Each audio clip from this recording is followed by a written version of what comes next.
but we got smacked, but we got smacked, but we got smashed, bro, though. 3, 2, 1, go! What's up? It's your boy Leverhead back with another live and leveled Gamers Podcast. We are here with my two buddies and pals. What's up, people? What's up, K-Bub? What's up, Keith? Man, that man started wilding. Man. Boy Leverhead back with another live and leveled Gamers. Oh, let me do this. Yeah, man. We got a little bit to talk about Red Pill Sleeper Cell. What's up, bro? Red Pill Sleeper Cell. All right. We got to talk about Sony multi-platform focus. We kind of started talking about this last week, but they came out and shared more about their plans. So we thought we'd talk about that. We also gonna talk about beat 'em ups controversy that we missed a few weeks ago. We gotta also talk about Nintendo, Sony, Microsoft, Steam. One has to go. Which one has to go? And then we gonna let the conversation just go where it goes. What's up, Nia? Yeah, buddy. So we up in this piece. So get the word out, begin to share on X, YouTube, wherever you have a community of followers, plug us, let us know. So go ahead and talk, fellas. I want to know something. Make sure y'all coming through loud and clear. I ain't getting y'all all muted and everything. Yeah, man. Saying that, we could be heard on loud and clear. Okay, all right. Yeah. Loud and clear. Finally, dope. Finally, The Rock I'm here has for it. come back to YouTube. I'm here for it. Finally, The Rock. The Rock has come back. I can't do it. Finally, I can do that part. The Rock has come back How loud I'm gonna be. to Santa Barbara. Nintendo. But anyway, Strain your bucket for it. but yeah, man, we are in here. What's up, man? K-Bub, how you feeling about Yes, sir. Sony's new focus, bro? How you feeling, man? I didn't get a chance to check it out, man, but I know they on this share with everybody the plan. T-Mobile out here share for everybody. But I mean, it's it's their decision. It's what they trying to do. Yeah, It is man. what it is. Yeah, what's up, Comic Book Crunch? I'm up in here doing head of the household duties. I had to fix my toilet flush flapper. I don't know if you know Excuse anything me. about that. You don't know nothing about the flush flapper? I have no idea what you're saying to me. A flush flap. That's The not what that's flapper, called. Is it? it I thought- is. I It's thought it called was a a, flapper. I'm talking about on the toilet, inside the toilet thing. Inside the toilet, you got the flapper, then you got That flip up. the little thing. that thing. Yeah, the flapper. And I had to change out. I went on and changed out the what they call the it fills up. It fills your tank up. I forgot what the floater. Where it fills up. Yeah, I know the floater. I know both of them. I just never use those words for them. Yes, one is called the flapper, and the other is I forgot what the technical word for it. It's called a flapper, bro. I can pull it up and show y'all. Man. I'm saying I'm laughing at I'm K-Bub. gonna believe you. But that's crazy work. We just be like flush the toilet. We don't know how it work. It wasn't too bad. Yeah, it's called a toilet flapper, and what's this other thing in here? I've changed it before, but yeah, man, this mug been running. Same. Yeah, fill valve and 2-inch flapper kit. What y'all know about that? It's getting worse. What y'all know about that It's flapper getting worse. kit? Man, we look. I said I was on my grown It's getting man worse. house owner, I understand. grown Yep. man, head of the house duties. Yep. We come The out the gate fl- with it now. It's thank you, Comic Book Crunch. A flapper part of the flush valve. There you go. There you shouts out to you. So now I don't take no advice from somebody wearing black Air Force Ones. Comic book crunch. Black comic book crunch. So no more running water on my toilet. My water bill shall be lower in the next month or two. So that's good news. But anyway, man, welcome to the show. Man, we got to talk about this Sony's new multi-platform focus.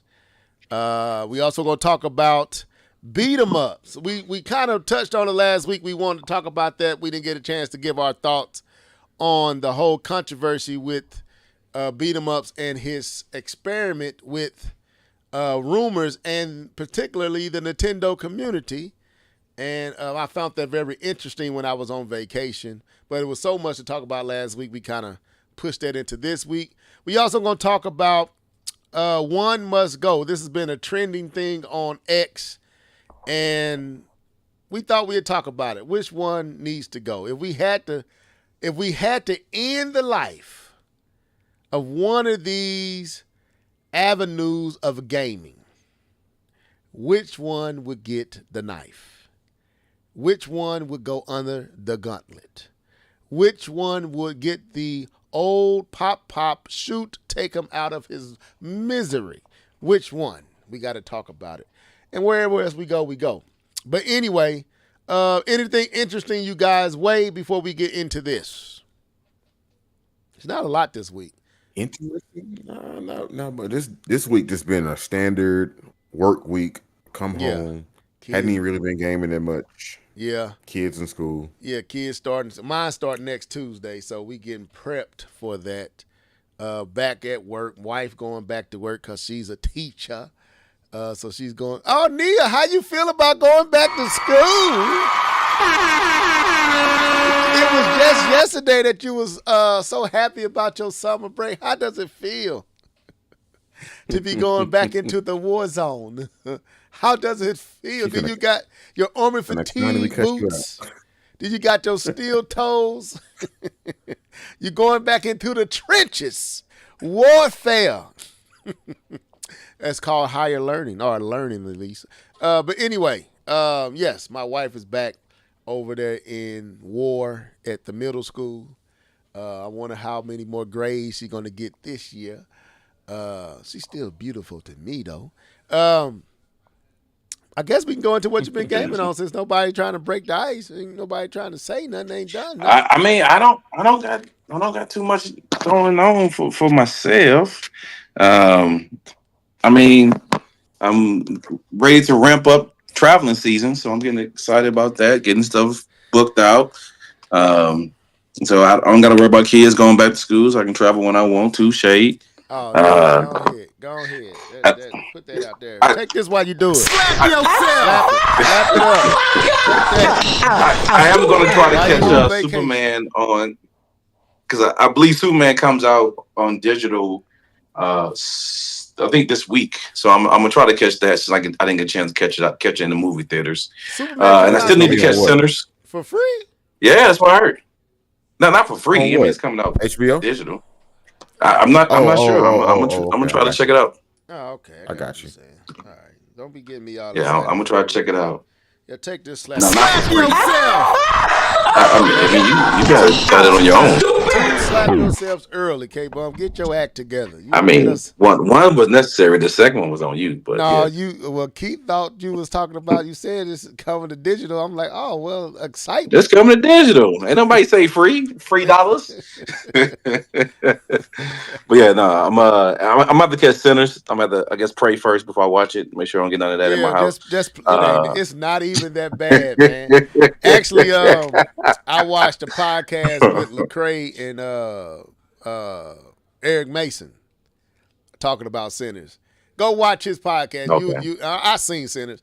it's overblown from the Okay. Christian community. So man, go man. It ain't what you think. You Oh, unseen enough. I know I know Yeah. we always do that. You I know. I'm you just being funny. you seen more in Terminator. I mean, yeah, Terminator. No, Predator 2 with the dude in the alley. You seen more in that than you gonna see in this Yeah, one. it's just they just use that title Sinners as that storyline. You'll see why it's Yeah, said that way. Well, no, it's not the sinners part. It's Hoodoo. the hoodoo. That's what I'm saying. You gonna It's the see hoodoo. more Oh, if that if you okay. Yeah, seen it's the hoodoo. Predator.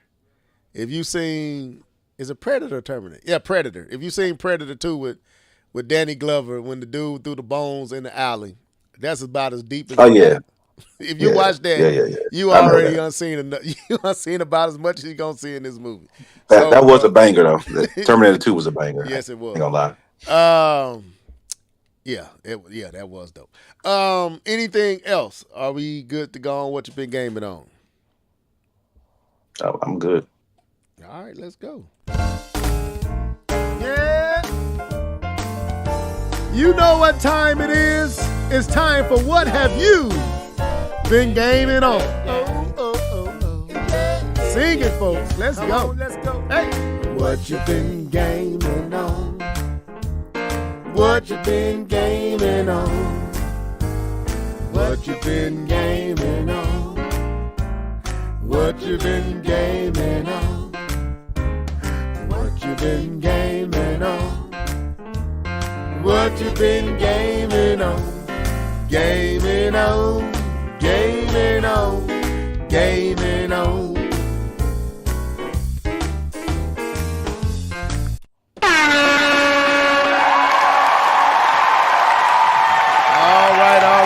All right. What have you been gaming on? K-Bum, you got the floor. What have you been gaming on, sir?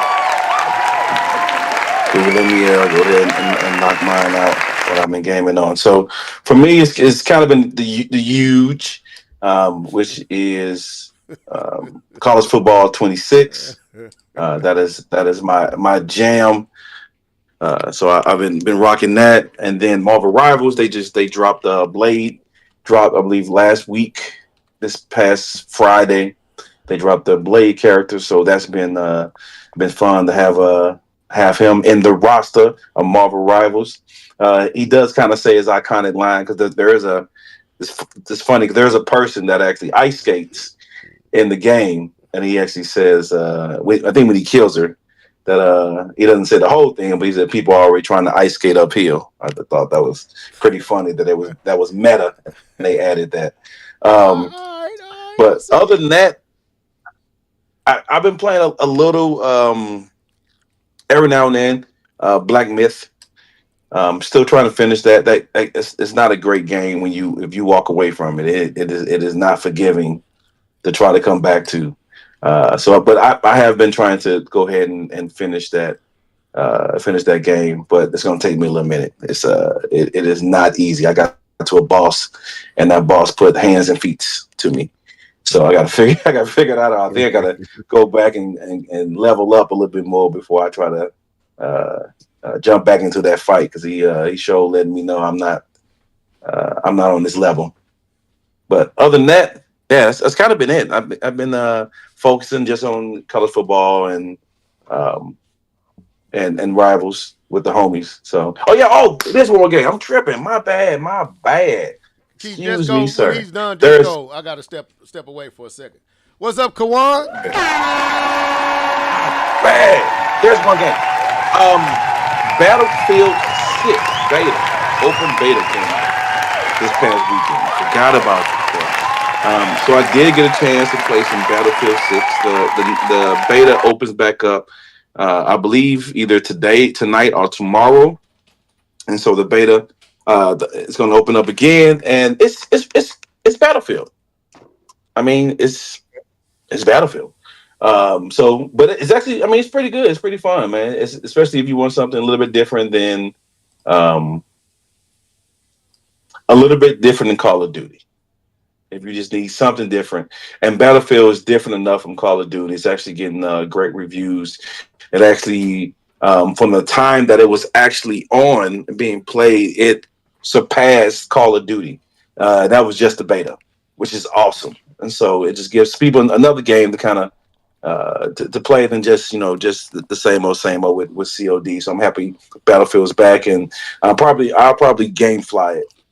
Probably won't buy it. I'll probably either wait for sale or game fly it. But I'll definitely be playing it whenever it drops. So that's what I'll be gaming on. And that's Floor's yours, six, Keith. right? Yeah, That's Battlefield Battlefield 6. 6. That is correct. That is correct, That's sir. crazy. Hold up just a sec. Oh, Shouts out to Matty J.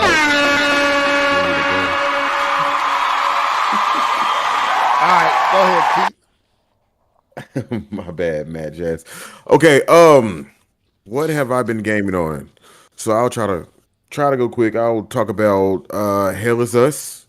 They re-released the demo on PC and then they released the demo on PS5 and Xbox Series devices. If you haven't played Hell is Us, pretty interesting game. On the PC, they updated the visuals. It's running a whole lot more stable. It's optimized basically. The graphics, oh my god, it looks so much better. This game is one of those double A games that we need. It's to me, it's right there with the Chronos game that I keep talking about. Oh yeah, Um, yeah, that's but right. yeah, but I didn't finish the demo. There was some monsters out there, and I was like, I'm not really trying to fight all that right now. So I'm not gonna do that. I've also been playing Monster Hunter Stories too, the trial version. I've been debating on whether or not I the want to get this the game or not. trial version. Oh, so it's not the full game. Yeah, it's not the full game. I have Okay. until the 21st to pick this game up on the sale. Otherwise, I have to buy it at full price. And that's just on the PC. On my Switch, I've been playing. I did buy the Tourist. Touryst is made by the makers of Shinnin. The Shinnin game. Well, Shinnin is the maker. The Fast RMX, Fast Few, all them games. They made the Okay. Tourist as well. It kind Okay. of looks like a squared Roblox type game, but it's my type of game where it's just calm, chill. This dude is on a vacation. He's touring, and he's having to Chill. go. He's having to go run around and do stuff. And the last Mm-mm. game that I played Mm-mm. is I'm y'all about to look ready? that up because I have no idea what you're saying about that game. The Tourist. Yeah, I'm about to look Yeah, that up. I I have sent no it. idea what you just said to I me. sent it to you. Talking about how I spell it. No. I said I have no idea about that game. I'm just you were Oh, talking okay, about it. okay, okay. I got you.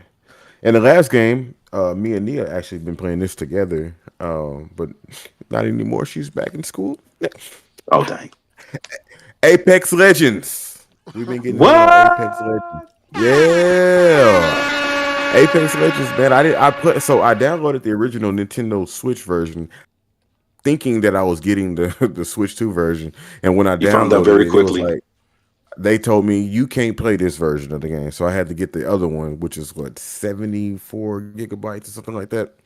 So it's a large game. Dang. But we've been playing, for the most part, we've been playing bots just to kind of get our feet wet with the controls and understanding how to heal Pause. and pick up and all that other stuff. Pause. Huh? Feet wet. What I say? Oh man. Feet wet. Hey man, you gotta explain that one. Wet. but but no, just playing with bots. But Oh then we man. did end up playing a few matches with people. First time we played, we got bodied. Second Ah, time we played, we actually won. Now I ain't gonna say the second time, but the next time we played, we actually won a match pretty well. I actually think I might play it a little bit. You can really? unlock characters. Yeah, I think I might play it. You can Take a unlock while to unlock characters. characters. It takes a while. It takes a while, It takes a but I while. ain't I ain't tripping. I ain't tripping. But yeah, pretty dope game. It actually made gave me some thoughts on Splatoon and some issues that I've just playing Apex made me think Splatoon needs bigger maps. I think Hmm. the maps on Splatoon are too small because as soon as you step out on in the world to splat splat splat, you getting splat splat splat. So Mm. I think Splatoon needs bigger maps. If Well, Nintendo's listening and you want to make Splatoon Mm. 4, make the maps bigger.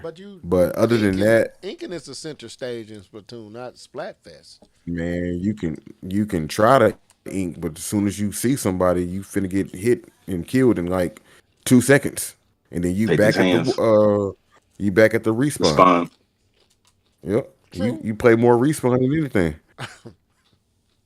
Then again, I'm trash, so take that with a grain So of salt. playing other multiplayer type games have made you see some of the lack in others. Huh. It Maybe just you won't seems get bigger stage. flamed. Maybe you won't get flamed when you bring up suggestions. I don't know. Maybe it's just me.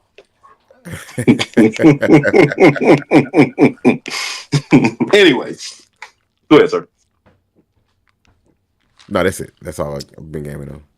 Okay. I'm waiting on Levelhead to grace us with what he been gaming on. Man, I ain't been gaming on nothing. We can go straight into these topics, bro. What you talking about? I ain't been Jeez. playing no video games. Nah, I ain't got time. that sounds like a lie. That sounds like a lie. I Lie. don't have the time, man. I'm Yeah, over that's a here. lie. Yeah. Tell Okay, us. since y'all want me to talk about what I've been gaming on. So, of course, the usuals, the carts, Mario Kart. Let me send these shots. I see some more people up in here. What's up, Angry Vigilante? I saw your video, sir. I actually enjoyed it. I'm not going to even lie. I was laughing. Who else up in here? Kawan, I already gave Kawan. I think I got Kawan, if I'm not mistaken. But welcome to the show, people. Thank you, Boo Boo. Well, hold up. Don't leave. Thank you. Miss Level Get it out now. Junior.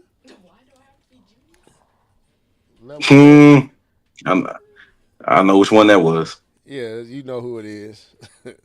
I know which one that is. Just by the response. Anyway, so of course I've been playing Mario Kart a little bit, just a little bit of Mario Kart. WWE 2K25, been on that. 2K25. Street Fighters. I got back into Street Fighters the other day. Street Fighter 6. What else did I play? I haven't played Cyberpunk. I got to get back into Cyberpunk. But the main game I've been playing is DK Bonanza. And so your boy is pretty much fighting the final boss. And when I say final boss, I mean the final boss. Man. Spoiler warning. I'm not finna spoil anything, but how this game, this is another game. I'm gonna say there was a point in DK Bonanza where you begin to ask the question, where was all this 8 stages ago? Like, how do you go from what I've been doing this whole time, and it's like Goku skips Super Saiyan and goes straight to Super Saiyan God Ultra Instinct. It's like, how do you go from, it's like it jumps. It's like there is nothing to even prepare you for the end game. And the end game is a game within itself. Yep.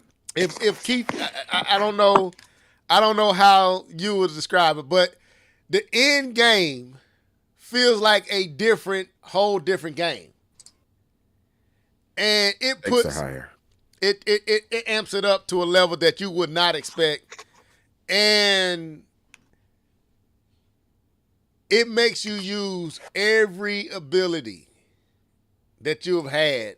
You've been using this stuff throughout the game, don't get me wrong, but it takes it to a point there where it gets hard. Like, it gets... Nia's going to put the snoring with the anime. I'm just saying, instead of going Super Saiyan, it goes God Blue, Super Saiyan Blue. Like, wait a minute, where was Super Saiyan 2? Where was Super Saiyan 3? Where was Majin Buu? How we just skip to this like this? So, I I'm enjoying it. I am literally floored that Nintendo put this much thought into a ending. This makes me wonder what an Odyssey 2 or a Breath of the or a New And Zelda into an indie. What you mean? ending. In ending. Oh, Ending. ending. I always said ND. I'm No, like indie like this game. much thought Okay, my into an bad. I ending. get it. Like I get it.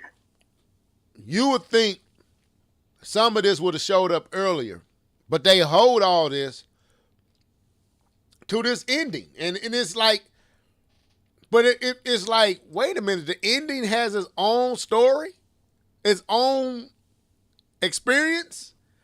To close out the game feels like a whole nother experience, a whole nother game within itself. You would have to experience to understand what I'm saying.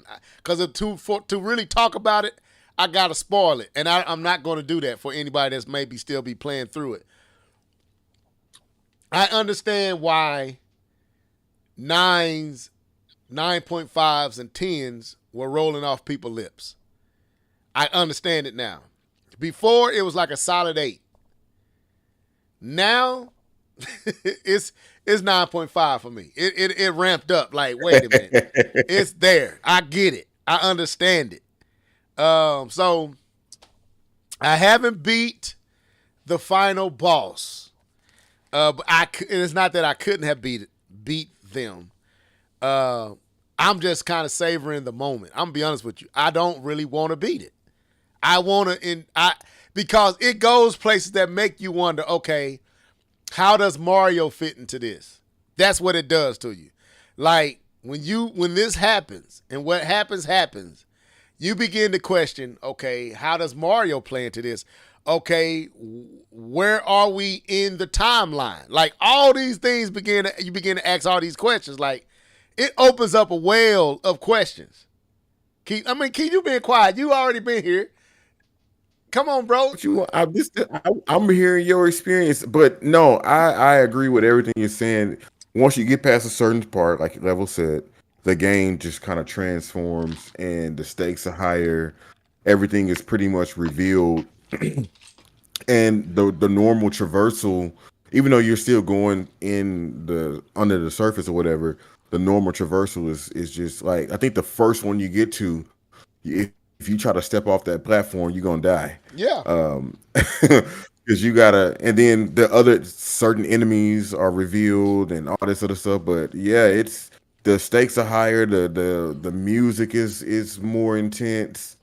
Um, and even the battles, man, the battle like the normal battles, especially when you get to that one stage. No, that's before. Never mind. I'm thinking about before you got to Void when you had to cross that level and you had to throw those blocks and he create the Void, blue things. But man, this boss battle with Void. Are we spoiling the end, boss? No, we know about Void. no, no, Void is I'm, not I'm just I'm commercial. just saying. I Yeah, understand. Void is I his get it. own character. So, but the battle, the battle is just crazy, man. Like on it, I don't want to talk more. Just know this. This does. So the question was asked. I've seen some people talking about it. Does DK Bonanza feel like a proper Donkey Kong game? I don't know how to. I want to throw that at you, Keith, and then we'll move into some of these topics. But and Nia, I see you comment in the Yeah, comment it section. is an our topic. We don't have many topics tonight, so it ain't hurting anything. Does Donkey Hurting Kong me. Bonanza feel like a Donkey Kong game? Man, I don't feel like I'm the best person to ask this because I wasn't really a fan of the country games. The only other Donkey Kong I've ever beaten was Tropical Freeze. You never played But 64? yeah, I played it. I ain't beat it. Okay. I didn't like that collectathon stuff. Um, yeah, I would say I think it does. I think based on his movements, the toughness and the heaviness that DK presents in this game, I think this feels right at home with a Donkey Kong game. And then there's stages that's challenging. that's extremely difficult. You know, like post game stuff, like most Donkey Kong games are. Like if you ever played Tropical Freeze and you try to play some of those extra hard stages, most people can't even beat those. You know, they're really difficult. But Mario has difficult post game stages. But I think it does feel like a Donkey Kong game. I think the Bonanza powers um, definitely kind of takes it away from feeling like a Donkey Kong game, other than the main Kong power. But that would be the only outliers that I think that well, no, doesn't he transform in the other games? I don't play enough of them Like to. doesn't he? I played all the I think he 2Ds. I transformed didn't. in the other I games. didn't really play 3D or the 64 version that much. Yeah. I don't know. But to me it feels like a Donkey Kong game with my limited experience with Donkey Kong. I'm gonna say, for me, I played all the 2D Donkey Kongs. I played a little of Donkey Kong 64. And for me, this is the best Donkey Kong. And it feels like this is the best Donkey Kong has ever been. He feels Ever? ever. um, Donkey Kong feels like he is a gorilla. Like it play like all the other ones are just platformers. And yeah, you can slap the ground, you could do, but this he feels like a tank. He don't feel Yeah. he does not feel like Mario. He does not play like Mario, nor should he. He's more powerful. He can get around in a different way because he's a gorilla. He can climb. It's different. And it feels like they finally got the right formula for a 3D DK game. So for me, if this doesn't feel like DK, this is how DK should feel. And I believe it distinguishes it from Mario. With that being said, where the game goes, you're going to ask questions. Okay, where are we at? How does Mario play into all this? Because timeline stuff is happening here. It's some stuff. I can't really get into it, but some of the storyline make you ask questions about timelines. Keith, would you agree with that? So Yeah, it makes you question it. it make you but- question some stuff like, okay, where does this fall in the whole scheme of things? You know what I'm saying? Cause certain characters, certain entities, and if certain this areas. certain entities, if this is the first encounter with these individuals, then where does this go? So it's interesting. Yeah, I agree with you, Nia. It set a high bar for the series. I want more of this. I can definitely see us going farther. I want to explore Pauline a little bit more. I want to know more about her story, where she came from, who is this person she talks about, all these different things. Who she says she learned from and all this stuff. She said some stuff. You said something in the chat. You said something in the chat though that I 100% agree with you. The other Kongs need to speak English. I don't know why they're gibberish. Yes. It don't make sense. Yeah, that's my only negative. She can talk to him. She can talk to him. We hear her speaking English. They're speaking gibberish, but she understands it. No, this kind of breaks the immersion a little bit. And I 100% agree with you. But before we move on past this, what's your favorite song? You know what? Never mind. That's too unfair. I ain't stored all that into my Rolodex. Just know I like the music. Nah. Let me see. Darkwing Some of the Dragon. spoilers, so I can't. Oh yeah, shout out to Darkwing Jacket. I ain't seen you no shout out, bro. He says, I think this game puts the DK series after the Mario games in the timeline. I'm not sure. Cause Odyssey, a person is there. Okay, this is not no secret. Odyssey, Paulina is in Odyssey. Grown, right? Dang, man. Don't ruin it for me. I can't get off no more. DK, Paulina, DK Bonanza, Paulina is 13. And you get to a place where the worlds collide. and she's still 13. So unless something is something and something is something, and then you find out about something and you find out something has been something for something time, woo! Bruh, that's crazy. How's that a spoiler? I didn't spoil anything. Pauline is 13 and Pauline is in Odyssey as a grown woman. That's not a spoiler. Did I spoil anything, Keith? I don't think so. I don't think I spoiled anything. Unless you was talking about me with the songs, because I think if you talk about the music, you would have to. No, go I'm not going to talk the about. I didn't spoiler. talk about the music. I get what you're saying now. I didn't say anything about the music. I'm just saying, in Odyssey, if you haven't played Odyssey, that's on you. Odyssey is 8-9 years old. Pauline is in Odyssey as a grown woman. DK Bonanza Nintendo revealed Pauline is 13. So I'm not gonna spoil the music because the music may give too much. And Keith, after the show, you're gonna have to. I may be missing something with the music, so hit me on after the show. In this game, there are some things that take place that's going to mess with that understanding, and there's other things that are revealed that makes other things that we know off. If this is the case, Keith, you know what I'm talking about, right? Mm-hmm. Yeah. Yes. We got. Okay. Yeah, I understand. Yeah. Okay. I'm with you. Sealed. That was what I said too when I seen it. I was like, whoa, Yeah. wait. Yeah. And the storyline with that situation. Yeah, something like, wait a minute. Okay, so if that's the case, that means people don't know people. So that this is crazy. So I'm telling y'all, man, I understand why it got 9.5. Nintendo has never done this type of. To me, this is some of the best writing, and it's not K-Bum, it's not Sony, it's not at Last of Us, Drake. I'm just saying this is some good writing for a Nintendo game.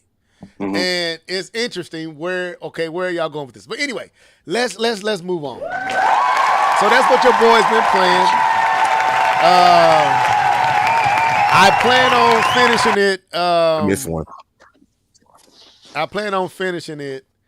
Nia, what you doing, Nia? Zebras and snakes. Go ahead and add some more. Anyways, let me stop. Stop, Nia. I plan on finishing it probably tomorrow morning. I have some free time, so I'll probably finish it then. But the game is good. It went from an 8 to a 9.5. Like, whoa, wait a minute. And I had to add that 9.5. I was like, I get it. I see why y'all doing it. This is totally different. And it's excellent. It's excellent. Visually, it gets impressive as you get deeper into the game.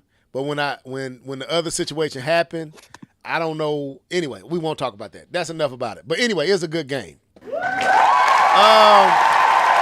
let's get into this.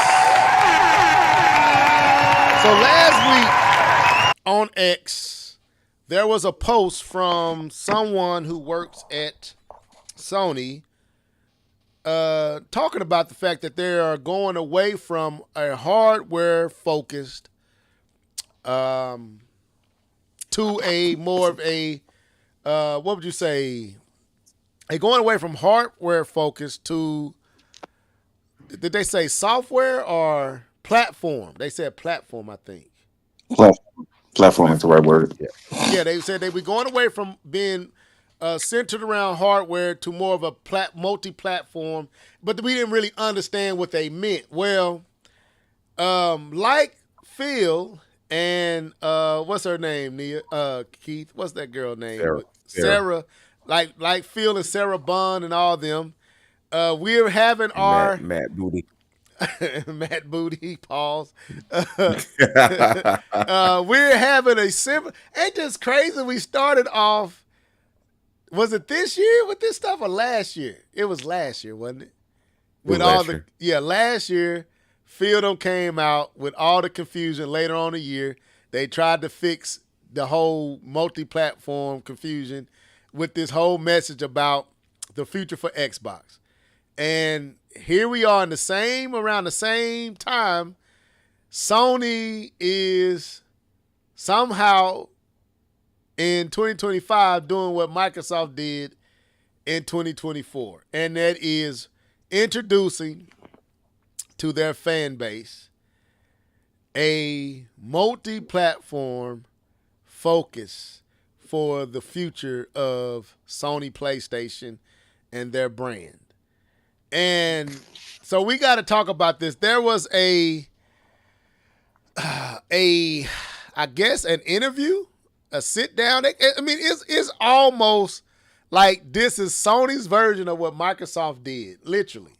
Like it's almost the exact same. Only thing is I don't think this is on YouTube yet. But it's 30 minutes long. I haven't listed everything, but hello everyone. Thank you very much for being so Hill, this is them. SVP of Finance and Investor Relations Hold at up. Sony Corporation of America. I'm joined by Is there anything we want to say before we start playing this? And can y'all hear it? Lynn Azar, who is SVP. I don't think y'all can hear it real time with me. I got it pulled up. Okay. So I'm going to start with the platform business. So As Sony Interactive Entertainment. let me run it and back. So I want to get these had names great right. presentations today. Thank you very much. Very informative. I'm also joined by Lynn Azar, who is Linda Czar. SVP of Finance and Investor. Let me go back a little bit. So I don't know all these people. So let's see what they are. Hello everyone.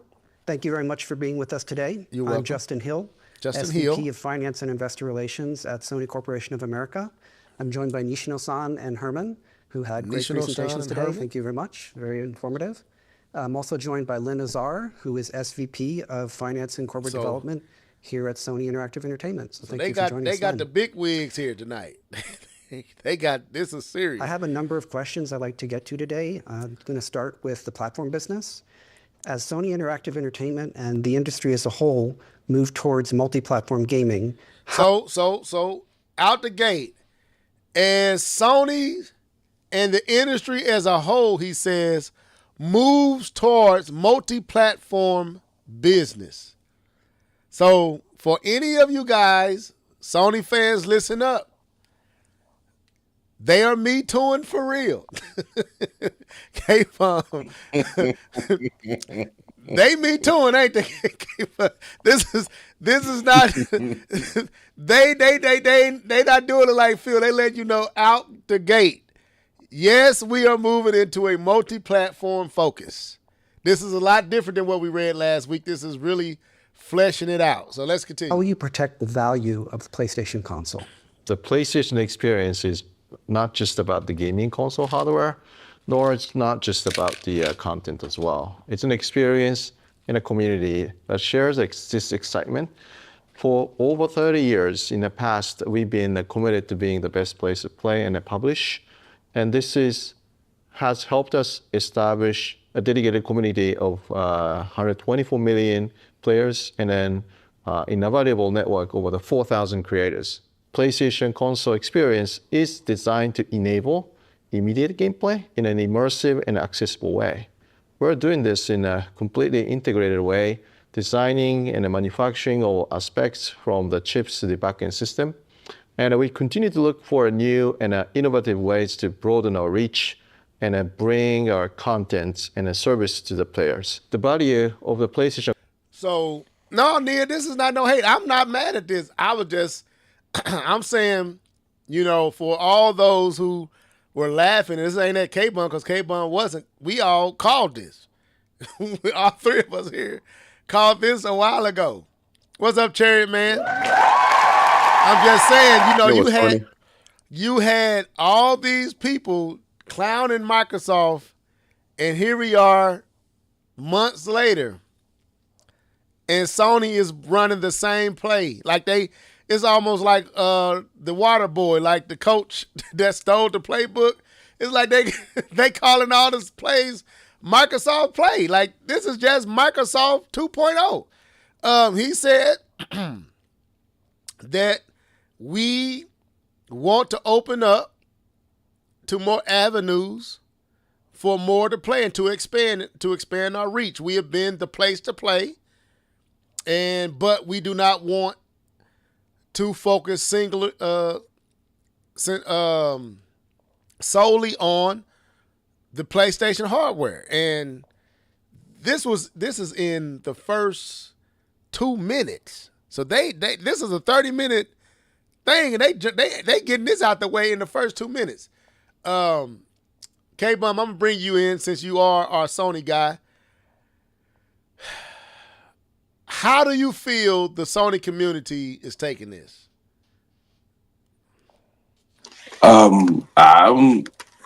I'm a Sony fan, but I don't be in them Sony streets like that. I know you don't. I'm probably more of an outcast in them Sony streets because I don't trip on them like that. But to me, this isn't different. This isn't different than what I thought they were saying last week. They're just giving more detail. I don't see anything that I would claim here as different. I would claim it as additional information. So for me, I'm in the same boat. I can speak for me. I'm in the same boat than I was last week when I heard.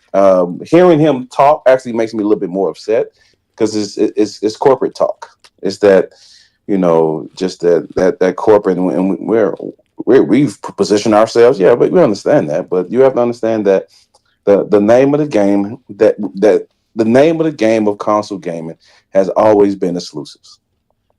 That has been the one thing to separate the systems is exclusive games. Yes, you have different differences in the way that you play as far as the controllers. You have the differences in the networks. You have a difference in the way that you connect to the TV. Some have routers, or some have TV ports like the Xbox did. Some have some have different types of media to plug into the system. Some have other connections to third parties as far as Discord and Twitch. But ultimately, what sells consoles has and always will be games. But let me not say always will be. Let me actually take that statement back. Let me take that back. Because what they are saying is wrong. It's not always will be. Because we're going to put it everywhere. So it is to me. I don't know. I haven't really been on Twitter to look at what Sony fans are saying. I don't really follow Sony fans because I don't like the echo chamber. I like hearing what other people say, so I follow more Nintendo and Xbox people than I do Sony people because I don't like the echo chamber. I don't like being somewhere where everyone just says the same thing and everyone think they're right because everyone else around them agrees. So I actually don't prefer to follow. I prefer to follow people that I have disagreement with, so I can see their point of view. Because to me, Sony hardcore Sony fans are annoying to me, to be honest. But with that being said, I would think that they are trying to spin this to show how powerful Sony is, right? Just I think for Xbox it was fire and brimstone because they were in last place, are in last place. And this seems like a cop out to them, but I feel that Sony fans are trying to make this appear to be their winning strategy. And look how better we're the best, and look how better we can do this better than Microsoft.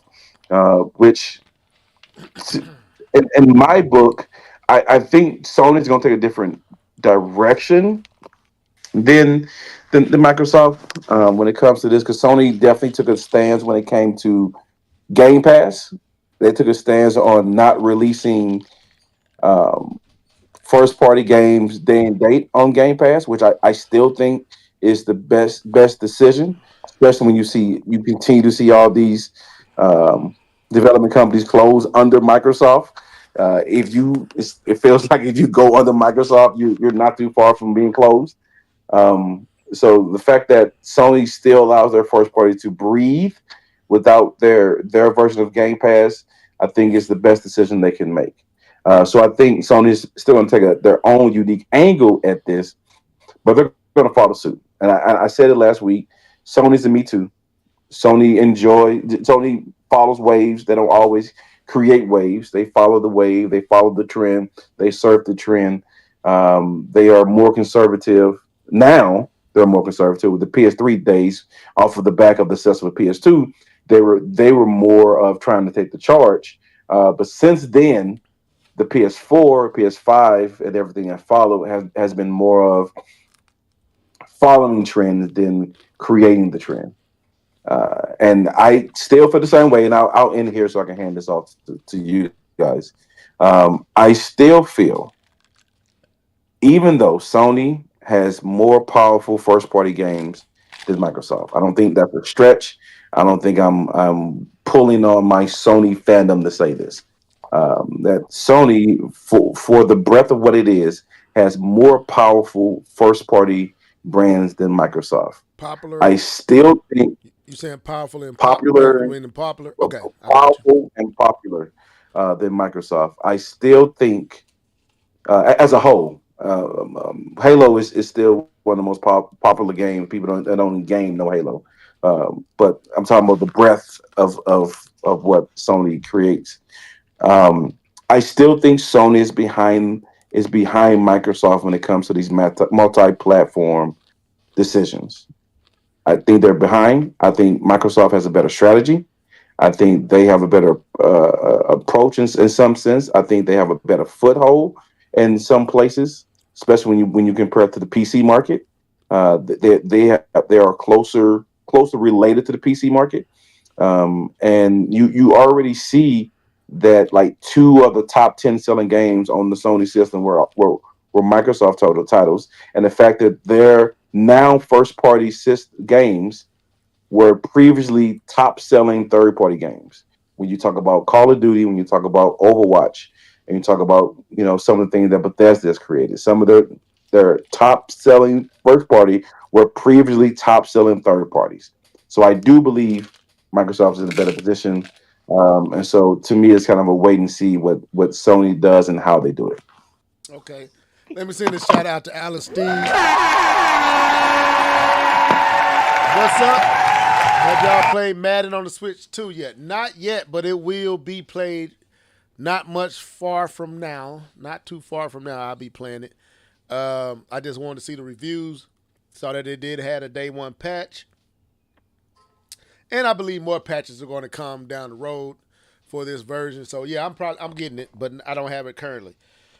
The question on here was asked: how are they going to protect the brand and the PlayStation 5 and devices beyond with this new strategy?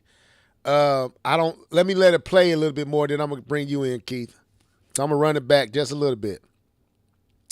So, and we continue to look for a new and let me go back just a minute 06. So innovative network over the 4,000 creators.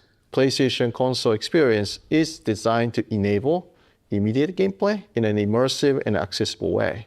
We're doing this in a completely integrated way, designing and manufacturing all aspects from the chips to the backend system. And we continue to look for new and innovative ways to broaden our reach and bring our content and a service to the players. The value of the PlayStation console is that still the best place to play, and it's growing as we reach an even broader audience. And you're quite right that we're continuously exploring new ways for players to interact with their franchises. It's important to realize that we're really thoughtful about bringing our franchises off console to reach new audiences, and that we're taking a very measured, a very deliberate approach in doing that. particularly on the single player side, our tentpole titles, there's such a differentiated, the point of differentiation, I should say, for the PlayStation console. They're real showcases of the performance, of the quality of the hardware.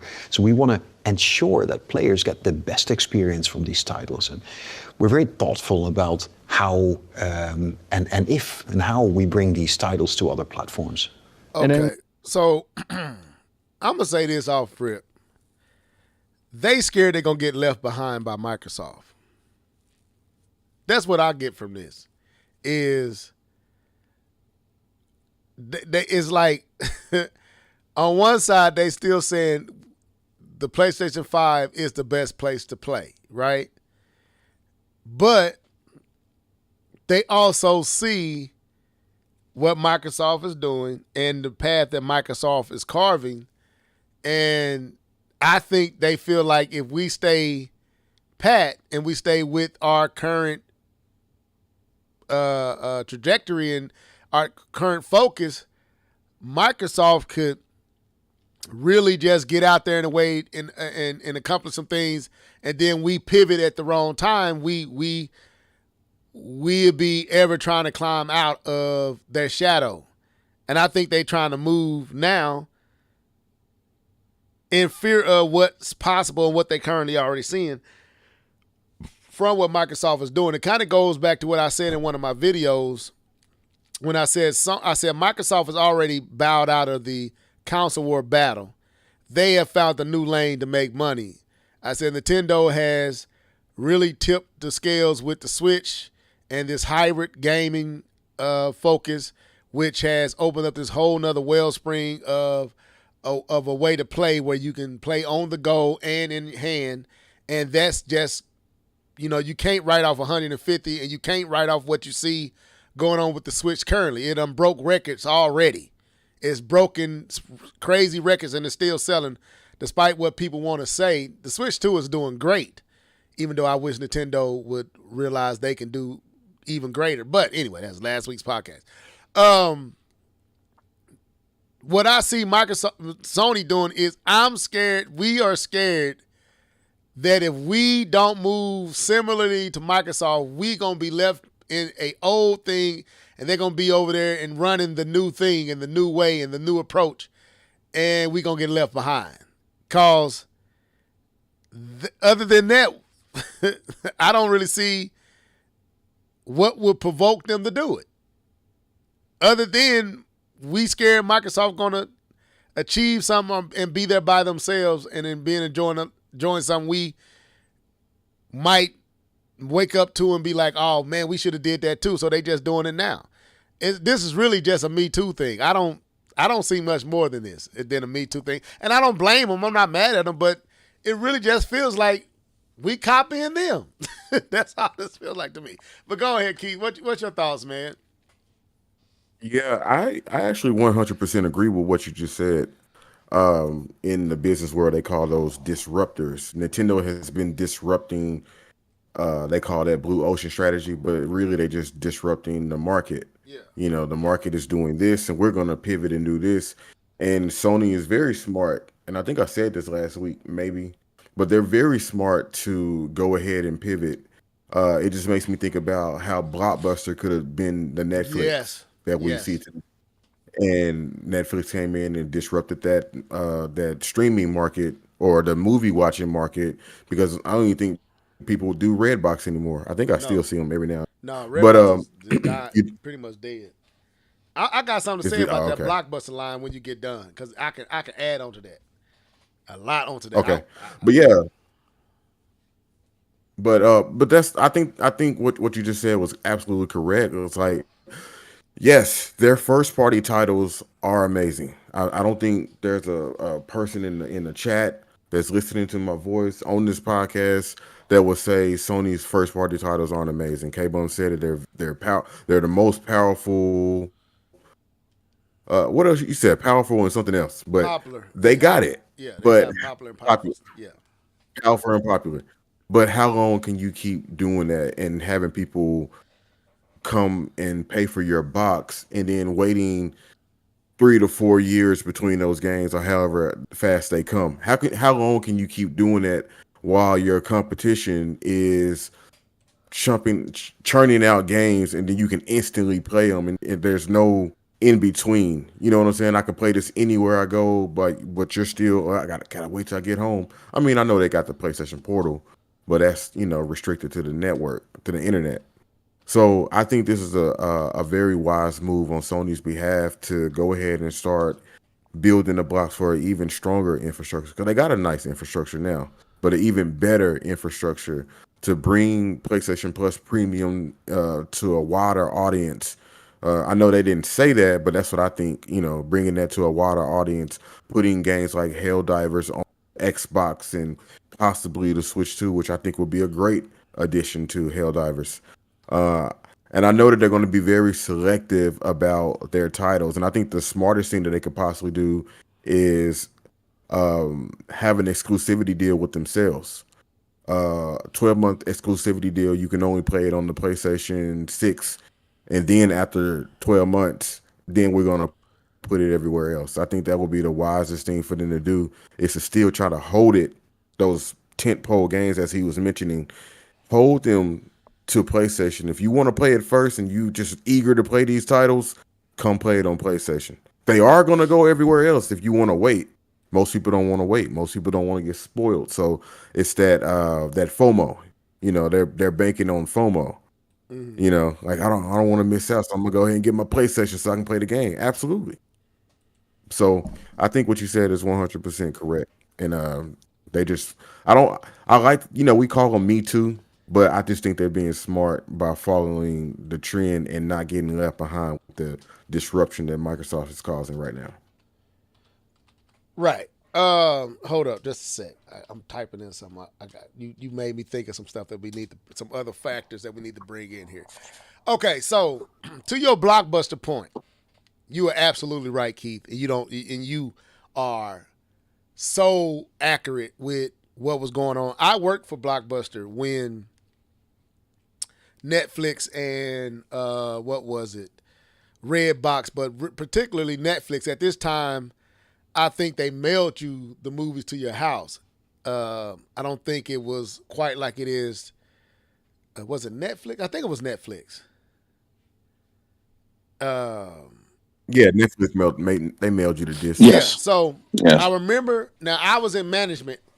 I wasn't the head manager. I was assistant manager. Then I went to manager, store manager interim. Right. But I remember Netflix become a thing, and I told my boss, I was like, "Look," I said, "Man, Blockbuster better do something like that." He said, "Man, that'll never work. It's not gonna last. It's just a fad. It's gonna phase out. They'll never be Blockbuster." I said, "Bro, convenience is a beast," and so Netflix went from mailing it to your house to the number one streaming service in movie streaming service in the world. Now you see Disney and everybody trying to follow suit, but Netflix has such a stranglehold on mind share because everybody been with Netflix for years. Now Disney and all that, but they got so many movies and so many shows, and you already geared to go to Netflix. You got Netflix and chill. Netflix is integrated into your mind. And I remember the beginning stages of making that pitch and saying, "Hey, we need Best Buy. Blockbuster better do something like this, or they gonna beat us." And Blockbuster went bankrupt 5 years later because of Netflix and what was going on and how much of a boom it had become, and literally made Blockbuster go bankrupt because they went to trying to sell all these things. They went from just renting out movies to trying to sell systems, to trying to sell DVD players, to trying to sell all kind of stuff, because they was trying to stick with the same formula they had been sticking with, and a new person came in and disrupted, and they thought it was going to be a fad, and the fad became the thing. Everybody thought the hybrid switch was just going to be a fad. Look at all these systems we got out here. Look at what Microsoft pumping. Microsoft is pumping a handheld device. That's what they pumping, a collaboration. So that disrupted the. What are we hearing about Sony? A handheld device. So Nintendo has disrupted that way. Microsoft has disrupted by buying all these third parties and putting their games everywhere. And in some cases, they selling more on Sony than Sony. So I want to show y'all something. The highest selling game, and we go back to this because there's not a lot to talk about tonight. The highest selling game from Sony on the PlayStation 5 is Spider-Man 2 with 11 million copies.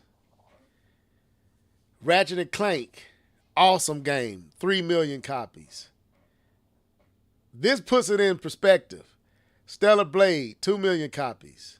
Astrobot, 1.5 million. Horizon, 1.4 million. Now, if I pulled up Nintendo Switch and I sold you the top selling game on Nintendo Switch, it's going to be Mario Kart 8 Deluxe at how many, Keith? 60? Mario Kart 8 Deluxe. No. Is it 60? Is it 60 or 70? Hold on. I can't find. Put it in it if you could. I'm trying to do all this at one time. If you find it, put it up here. I think I might have found it. Hold up. Yes, I got it right here. And this is June of 2025. 77. It's 77. Well, here you got 86 million. But you said it's at 70 what? 77 according to Wiki. So Mario Kart is anywhere between 68 to 77 million on the Switch. Animal Crossing, 48 million. Smash Brothers, 36 million. It might even be more than this. This is Wikipedia. Legend of Zelda, 30. Super Mario Odyssey, basically 30. Pokemon. So this is what Sony is seeing. Now Microsoft is making way more money off of these titles. Do y'all not understand how much it costs to probably make Spider-Man 2? Let's look that up. Let's look at how much did it cost. Let's do this right quick. Because there's Like more. 2 million.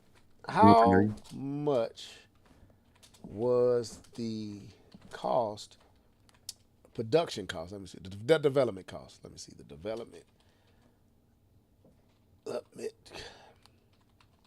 cost for Spider-Man 2 on PS5. Let's see. $300 to $315 million. Lord have mercy. That's how much it cost. I'm finna pull this in here. It cost approximately $300 million to $315 million to develop Spider-Man 2 on the PlayStation 5, and it only sold 11 million copies. People, this is why they going outside of the hardware. That's your answer. This right here is your answer. Microsoft reason, they can't sell systems. And they can't, so they not selling first party titles because they not selling systems. So we went to PC. We made a little money over there. We screwed up with the Xbox One. We going to be in this position permanently. Then the Switch came along and jumped over us there. So we in third place now. We not climbing out this hole. We got to go third party. They buy everything. 60-something billion on Activision. So many billions on Bethesda. They get all these games. They go in third party. That had to be always the plan. Now they making money. Sony's looking at this 300. They just lost 400 million on Concord. What else did they lose money on? So we talk about Microsoft, Sony ain't buying these games either. They buying third party. They not spending a lot of money on first party. But it ain't a lot of first party on PlayStation 5 anyway. Any more thoughts so we can continue listening? I don't want to play a whole lot of this, but So I do want to say that um, it's it is lower, but not that much lower than the PS4. Um, with over 100,000 PS4s, the percentage is, I think, around when the PS4, I think there's a 100 and something million yeah, like 104, um, 102, something like that. PS4. Send me what you're looking at, So Capo, the so I can percentage, put it up for them. no problem. I'm looking at the percent, the highest selling PS4 game. All right, the highest selling PS4 game is Mario Kart. Sorry, Mario Kart, Marvel, Spider Man, the first Spider Man at Yeah. 22. God of War is at 21. Then you got GTA, Horizon, Uncharted 4 at 2019 and 18. So looking at the percentages, you can't just look at raw numbers because they're not equal. Right. Percentages is around 20 some percent of PS4 owners bought Spider Man as the highest grossing game. For what I believe is the PS5 hit about 80 million. So that puts that about 14-15% of PlayStation owners. If that number, but it all depends. Is that if that 11 million Spider-Man copies is without PC, then it puts it at about 14-15%. If that I think it's 11 million including. number is including PC, it definitely puts it at a lot lower number. The point I'm making is that Sony was never on Nintendo's level when it comes to No, percentages, because I believe that wasn't what I was I know saying. that's I not wasn't what we saying said. that. I know Oh, okay. I know that, but we made the comparison was made. So I understand that. I'm just saying the comparison, because the drastic of the comparison was made. That's why, to me, the better comparison is to look at the PS4 than to look at Nintendo, and that's why I'm bringing that into the conversation, because you do see a decrease when Right. comparing the PS4 to the PS5, and that's what I'm saying. For better comparison, I think that's understandable, and so. Sony is making a decision, and I said that 11 million, it probably does. It probably does include um, the PC. They have seen, and they've said themselves that the way to make the money back, and this is when the other guy was still the CEO, is to put the game on other platforms. At that point, it was just PC. And that was the way to try to recoup some of that money, some of that money that they use for the millions of dollars that it takes to make these type of games.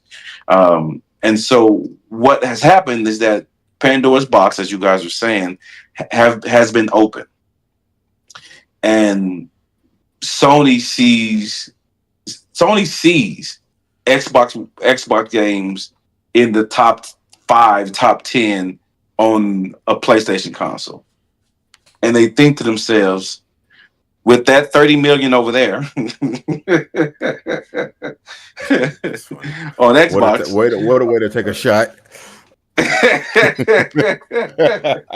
or even the 160 or the 5 so far on Switch 2, we can make even more money, right? And the fact that they have 2 titles right now on the Switch, and so they're not foreign to that, right? It's not a foreign thing to them. This isn't brand new. They have 2 titles on the Switch, 1 title on the Xbox, and so they see the numbers. Like, they have tangible numbers that they can look at, and so they are making a decision. And to me, you guys are completely right. My position and what I've understand is that these decisions that they're making right now is strictly like that's why I said it was corporate talk that they were saying. The decision they're making right now is for money, point blank. They are trying to put the game in other places to make money because the games that they create cost a lot of money, and they've had a lot of um, missteps in the past several years. It's no mistake that they've made missteps, and why you only released one first party game all of last year with Astrobot. And so they have been looking at ways to recoup. They have been reading the data, and I think they've been slow playing it, but now I think they're putting their chips all in because they could have made the decision a while ago. I think they were trying to see how Microsoft did because they already had these avenues in place. They were already testing the waters with the Lego game, right? So this isn't anything. It's Me Too, but it's not knee jerk Me Too. And that's all. That's all I was trying. That's what I was trying to bring it into perspective because sometimes we be too shallow and we got to look past just what's happening to understand how the business work. And I was trying to show I wasn't really, like you said, I wasn't really comparing they sales to Nintendo. I was just showing just how little they sell. But you're right, a better comparison would be the PlayStation 4. But again, you still see a dip, like you said, and it's still a dip. It's still a dip. Then looking at how expansive or how expensive the budgets for these titles are, $300 million, and you only sold 11 million. You probably, and that's probably not even added in the marketing for Spider-Man and the cost of the IP to use Spider-Man. So that one game could realistically be a little over $500 million. When you add in marketing, Well, the username does, yeah, the username does usually is shared with the movie, but yeah. Yeah, I'm saying they still playing for Spider. Right. You're right. So paying for that game, playing for the use of Spider-Man, playing for marketing, you probably looking at about add another 200 mil on that at 300. So you're looking at $500 million for one game to only move 11. So, like we've been saying, it is just, I think gamers got to wake up to the reality that the console war is over. Nobody, okay, I'm not going to say Nintendo. Nobody won. And if anybody did, Nintendo did. But I'm saying it's over. It's over. And it has to be because of where we at. It is no longer viable. And we've been saying this for a minute. This is not sustainable. These high-end games are not sustainable. And especially at the clip that they being bought. There is no reason why Ratchet and Clank should only be moved. How is Ratchet and Clank only moving 2 million? Ratchet and Clank Rift Apart is a phenomenal game. And it only moved 2 million on an 80+ million system. Because a lot of people buy Sony for third party. It's the mindset of the mind. It has nothing to do with the game. Is amazing. No, I was going to say something. I was going to add something to it's what you game of said. the year.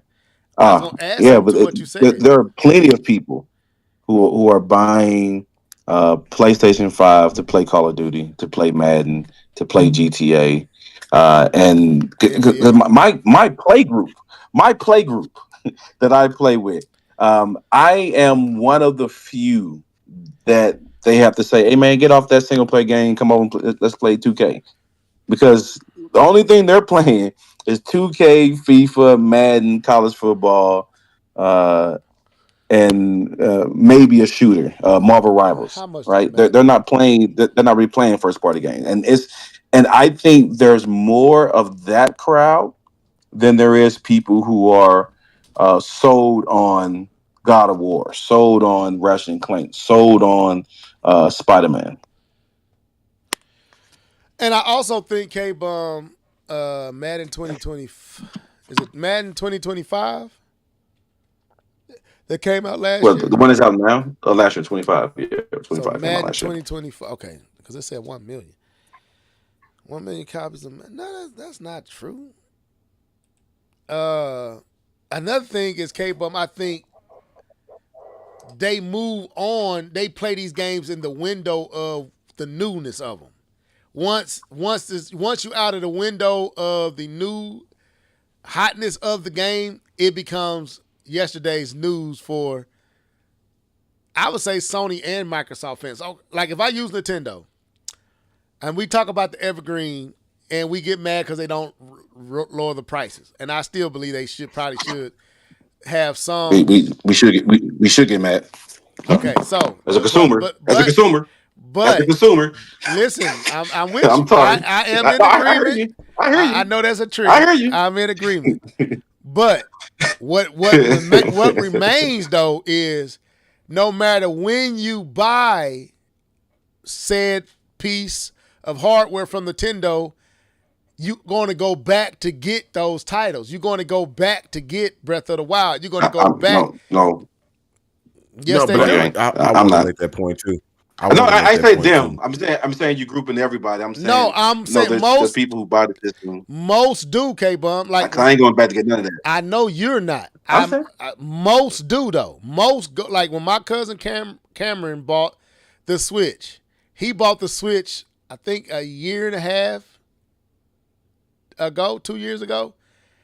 He's like, okay, I'm finna buy the Switch. I know I'm going to get Breath of the Wild. I know I'm going to get Splatoon. He went back and got all those games because you buy the Switch for those first party titles, and you go back and get all the top notch, all the like Odyssey. All that's going to still, anytime you buy a Switch platform, you're going to get those killer apps for the Switch. No matter when you enter in, most folks do that. Now I would say no, you might, but most who buy the Switch, most folks, yeah. So okay. when you buy a PlayStation, you buy the PlayStation for what's happening right then. Most cases, you're not really looking back because you got a new Madden, you got a new NBA, you got a new Call of Duty that's coming out that year, so you're not looking back for any of that, and you most likely not going back to the Gaza wars and the all that stuff. So it kind of is sold what it's sold in that pocket of time. And that's why they got to lower the price to get more enticed to buy these games, because all of these new games coming. So let me read what D2K said. Then Keith, I'm gonna bring you in. Then we're gonna listen to some more, and then we'll move on. He said, "I think," and welcome to the show, D2. He said, "I think what hurt Sony more is the closing of so many studios that could be making more games for the platform that maybe aren't bleeding edge, but still really good. A lot of good games may be better than one amazing one." Absolutely. And then he said, "I went back to play Super Mario Odyssey." Welcome to the show, Chariot Man, as well. Keith, did you want to add anything, or do you want me to continue to play a little bit more of this? No, I do want to add. First of all, Nintendo games go on sale all the time. I just want to say that. But and to the overall conversation, I agree with you again, Level, because I was sitting there thinking that what's happened this generation with the PlayStation 5 is that a lot of those games were cross-platform, and there was no incentive to really go and just, I gotta go get the new console, because I think early on the adoption rate for the PlayStation 5 was like low, right? The adoption rate was very low. Mm-hmm. But a lot of those games, the Horizons, you could play all of those before you had to get your PlayStation. And also the first party titles were there. Let's admit it, they were stronger on the PlayStation 4 than they are on the PlayStation 5. True. They were hitting you over the head every which way with the PlayStation 4. You couldn't another one, you know what I'm saying? So this time around, you don't have that same incentive, and like you were saying, there's no reason for me to go and buy Madden 2K, not Madden 2K, Madden 2025 now. That's over with. I gotta get the new game. I gotta get the new. So when those third party games, you gotta get them, and then they go on sale more. But with the first party games, some people will go back, especially if you got a Last of Us 3. You bring out a Last of Us 3, you're gonna boost your other first party titles. That's just what's gonna happen because folks gonna be like, man, that was so nice. I gotta get some Sony, yada yada yada. So that hasn't happened. There's no Last of Us 3. I mean, you might see a boost with that Galactic, whatever that game is called, Intergalactic. You might see a boost with Intergalactic is whatever. But this year, and I think K-Bone said it last podcast. I don't know how they've sold what they've sold, but they have sold it. The 80 million units. It's like what we doing? But this year, not this year, this generation for Sony has just been a little bit strange and weird, even though they're not giving us those blockbusters like we expect from them all the time. It's crazy. So, K-Bone, would you say that's why they was chasing the free-to-play hero shooter market because those are constantly generating revenue?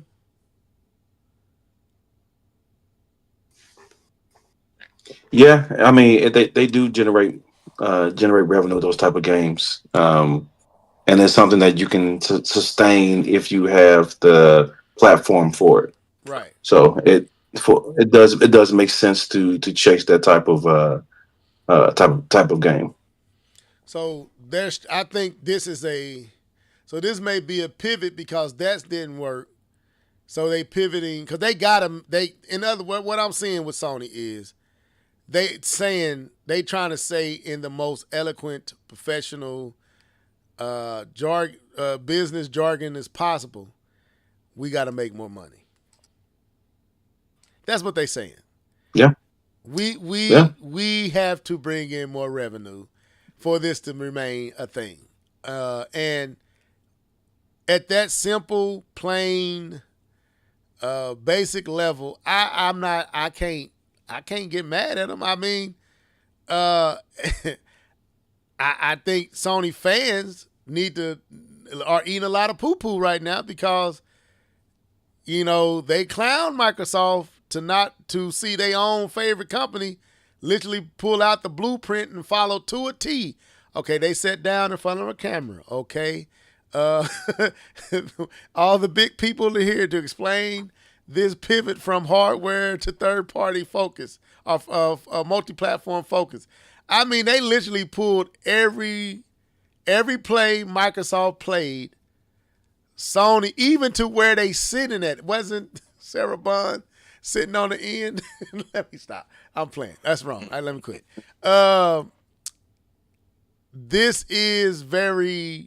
This looks almost like what Microsoft did, just interchange the faces. It's the exact same play. And, to be here under 9 months later is very interesting. Very interesting. I'm going to let a little bit more of this play just to see, because it's 30 minutes. And if y'all go to, you can find this. Where is this on? Because it's not on YouTube. Well, I don't know what website. Sony Group Corporation. I don't know what this is. What .com I'm on, but just type it in. You can find it if you want to. We need to constantly understand the players' patterns and the behaviors and ensure that we serve them appropriately. Say it again, Keith. I say you sure you want to play some more? We got like 2 more. The beat 'em ups topic and one guy. Yeah, we can move on. Is that all? That's all we need. I think we covered it pretty good. Yeah, I think we hit on this. All right, so let's move on. So yeah, go check that out if you can. Very interesting. But they pretty much hit what we wanted to talk about within the first 2 minutes. So yeah. we in interesting space right now in the gaming industry. We're in a place that we never thought we would be, where everything will be everywhere you are. Buy what you want to buy and play those and play what they have there. this is crazy. I asked the question, but I ain't gonna ask it this time. I'll put it out here, but we won't deal with it. Do y'all ever think we'll see a one system for all, a universal system that they all just put their games on and their support? Is a thought, but we don't have to deal with that right now. That's what I've always wanted. So I asked the group, but I asked the chat. I mean, I asked them, but I'm gonna put that out to y'all, and I'll read what y'all got in the comment section. So anyway, so we touched. Yeah, that's what I've always wanted. I've always wanted that type of setup, to be honest with you. Just one system where you can play everything. Yeah, that'd be dope. Yep. Yeah. So okay, so let's get into this. So this, I don't know how many people are here are familiar with beat 'em ups. Let me go here. Channel on YouTube. I don't know his real name, but I follow this guy, and I do like his channel. I've been following him for years, and let me go back. And so he did something during the last few weeks.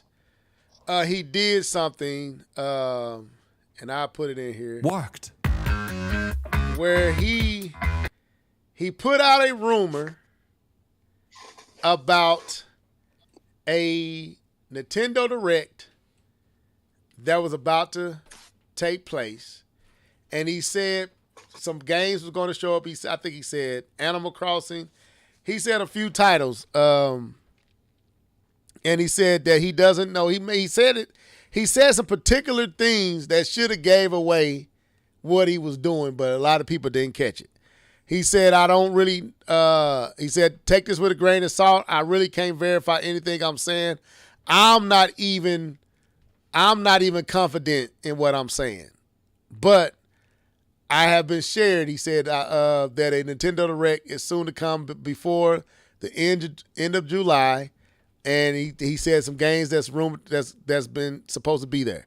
Well, this caught, a lot of people ran with what he said. And if y'all have been following Nintendo, the Switch, I can't tell you. Especially with here it is. I'm going to play it. Let me just play it. How I know. Do with this information what you will. This is what he said. I'm playing it here live. Hopefully he don't strike me for using this stuff. Go back. Come on now. Let me pull it back. Just a sec. All right, here it is. So let's do this. Come on now. There's going to be a Nintendo Direct next month. It's going to tease a card, Animal Crossing, coming out in 2026. People are going to lose their minds, lose their minds, lose their minds, lose their minds, lose their minds, lose their minds. So that's what he did. He said he said a lot of stuff. This Nintendo Direct leak took over the internet. It was shared across Reddit, Twitter, YouTube, all over the gaming news world. But here's the problem. I made it up. Popular YouTuber of beat 'em ups on his podcast where he said this last month. There's gonna be a Nintendo Direct next month. Beat 'em ups believes.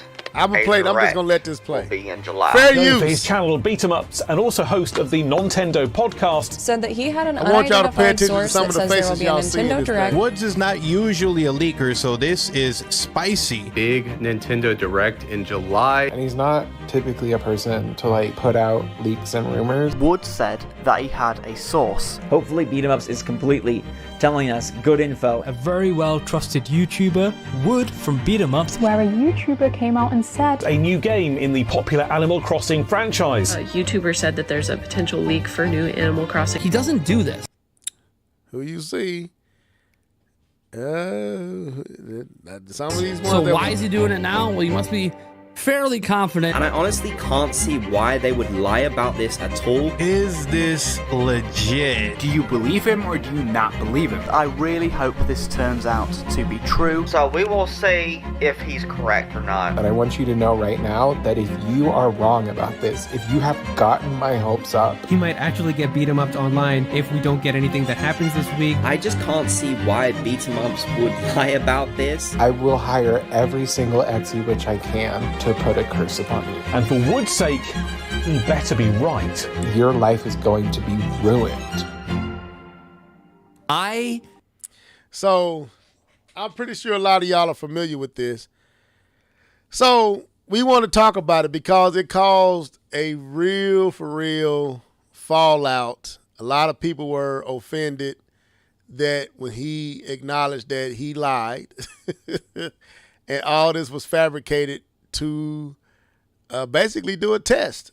He was sick and tired of all the leaked videos and all the rumors, and constantly every day some new rumor, some new leaked. It was OJ was in there as well. Player Essence was in there, which y'all know a lot of these people have built their platforms off of just any leaked, fabricated, truthful, whatever. It doesn't matter if it's a new morsel of information, they will make a 10, 15, 20-minute video off of fonts, off of fuzzy images. Like anything is a secret. Anything, a post on X with smiley faces became a thing that must be alluding to. If a certain person put a smiley face up, typically a week later, a direct comes. Like all this kind of crazy stuff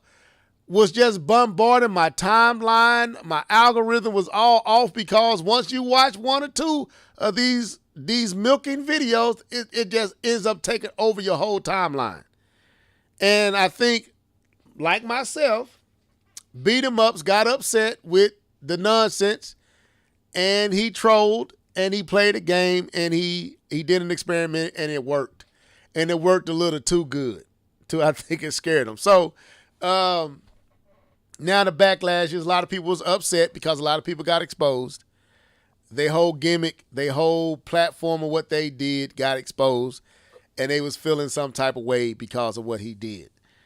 So we want to talk about it because we wasn't able to talk about it when it was a topic. You know how this microwave generation is. To me, this was a great thing that I think should still be being talked about. Is the leaks and rumor and milkage of all this stuff gotten out of hand? That's the question I want to ask for you first. Keith, I'll bring it to you since I threw it at K-Bum last topic. Man, you know how I am with these rumors. So first of all, I want to say this. I wasn't even aware of him doing this. Nia sent this to me first, and I watched a little bit of it, and I kind of rolled my eyes. And then you sent it, Level, and then I went ahead and watched because I was like, he might make this a topic, so let me get familiar. And then I ended up liking the experiment, the social experiment of trying to figure out how a leak and rumor can get started. And I like the part in the video where he talks about how at first he was attached to the leak, and then the leak began to take on its own identity. Yeah. His own. It didn't even. He was no longer. It came from Beat 'em Ups. It was just the rumor. Now it's a real thing. This is happening.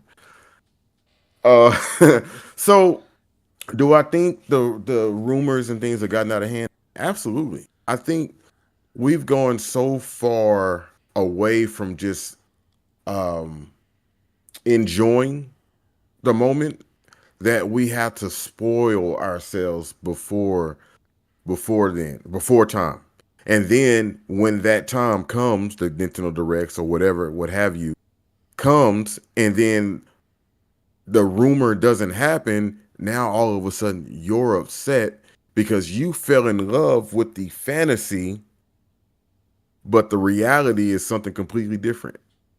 And that's why I try to stay away from rumors, because if I don't like the reality, then I got a real problem. You know, I don't want to be mad at any of these companies for something that somebody just made up and concocted in their head. I was deep into rumors and stuff like that during the Wii U days because I really wanted to see some stuff on the Wii U that never came to fruition. And I think it came about on the Switch, but I think by then it was too late. It was a Vaseline version of certain titles by then. But I think the rumor thing is gotten out of hand, and I'm gonna steal this because I know you're gonna make this a talking point, but I'm gonna steal this from you real quick. These dudes are not creative. They don't know how to make actual content. I literally was on yes, Levelhead said that first. I'm just stealing it. Uh I was on X and Prime was already back talking about rumors, and I commented. I was like, bro, it would be great if you talked about what games you were actually playing. And then he tried to throw a shot back at me. He was like, actually, and I was like, well, you should talk about it. Because you already talking about rumors after you just basically got exposed by beat 'em ups for out here spreading misinformation intentionally. Like, yo, you are an influencer. Influence these games. You have the ability to tell people to go play certain games. But instead, you want to talk about fantasy life, not the game, but fantasy life, or what could possibly be happening. Like, I don't know. I just try to stay away from it, man, because the reality is its own thing, and I think these rumors take on a new life, and it kind of sucks the fun out of what people are actually trying to present. And I'll yield there.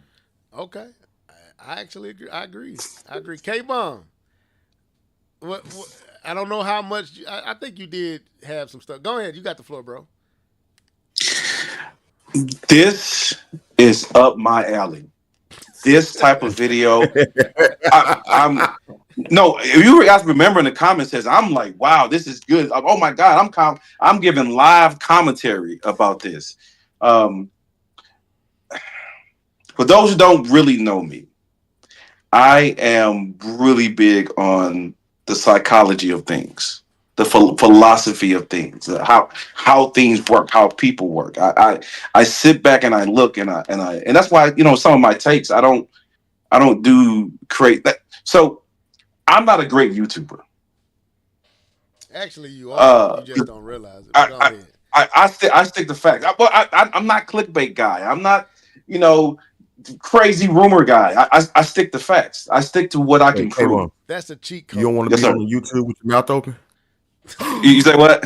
No, you don't want to be. Those images is this like I don't click on the YouTube videos that have the guy with the crazy face expression, like "Oh my god," and the title. I don't click on them because that like to me you've already told me what kind of person you are. You're doing this for clicks, and so I like to stick to facts.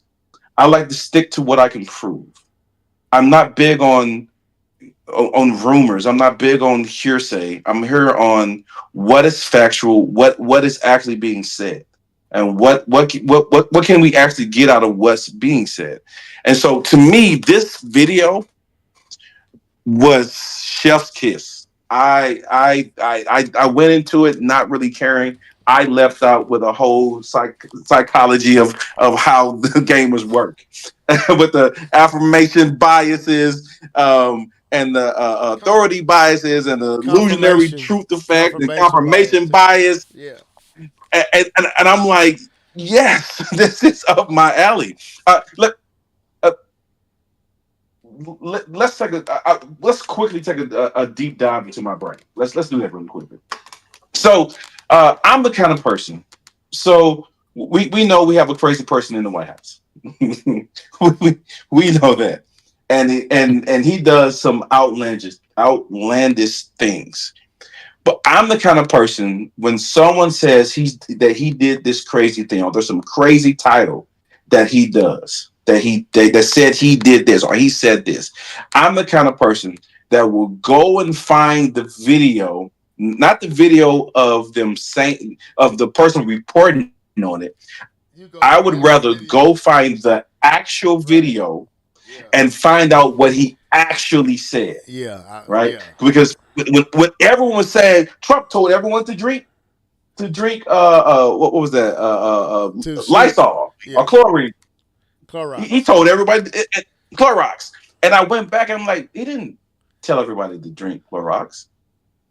But he did ask his scientists to look into it. That's what he did. He has professional scientists to look into people drinking Clorox. But that's not a catchy enough title, right? So you embellish, and that's what media does, and that's what news do, and that's what people do to get the clicks and the likes. And so I have positioned myself to be a person that if anything pops up, I like to go to the source.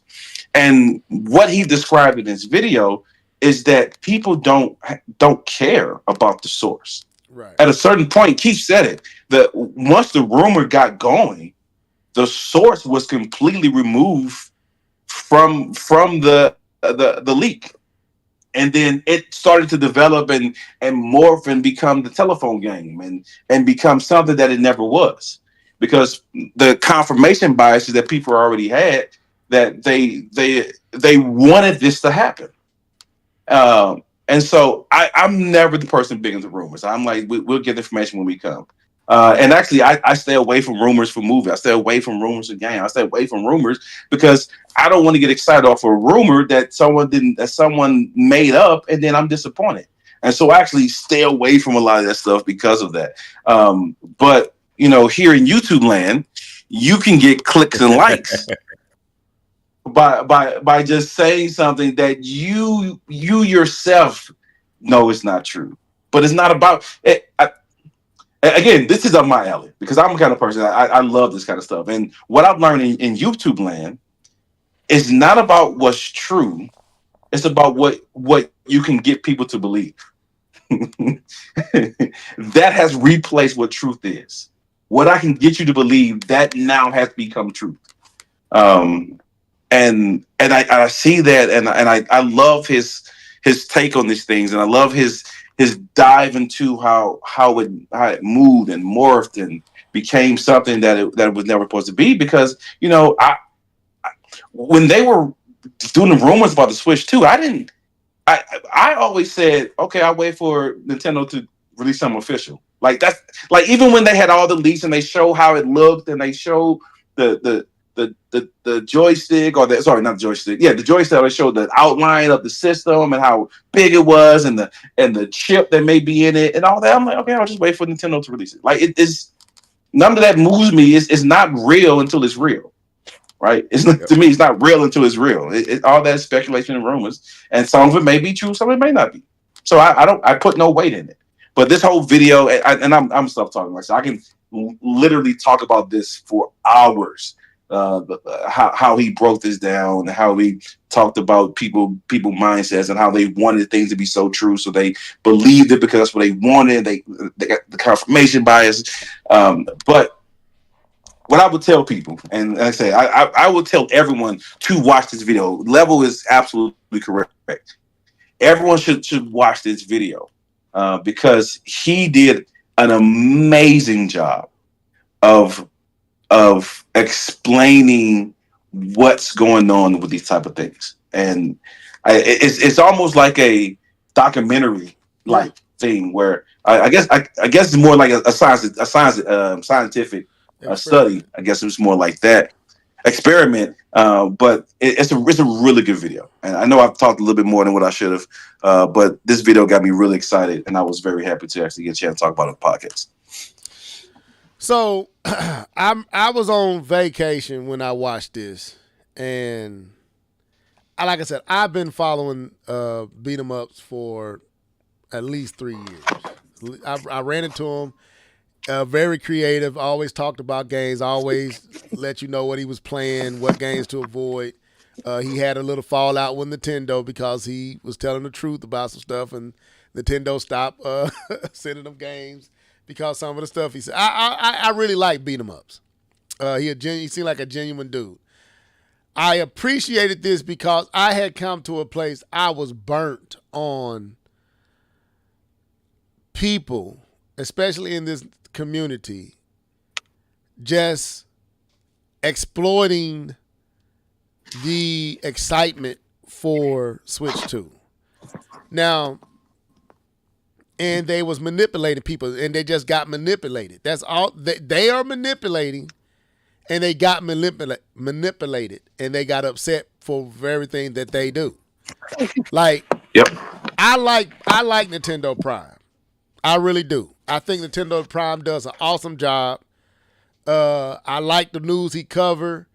To me, Nintendo Prime is creative, but he uses an easy medium to do what he does, but he does it very well. So I don't mind him doing what he does. It's just, and I think he does try to filter through fabrications and to get to real bona fide leaks and real tangible with more evidence for, more to back up what they're saying. So I won't put Nintendo Prime in this category, even though he did kind of annoy me with the damage control and like, brother, just eat it. You got caught. That part.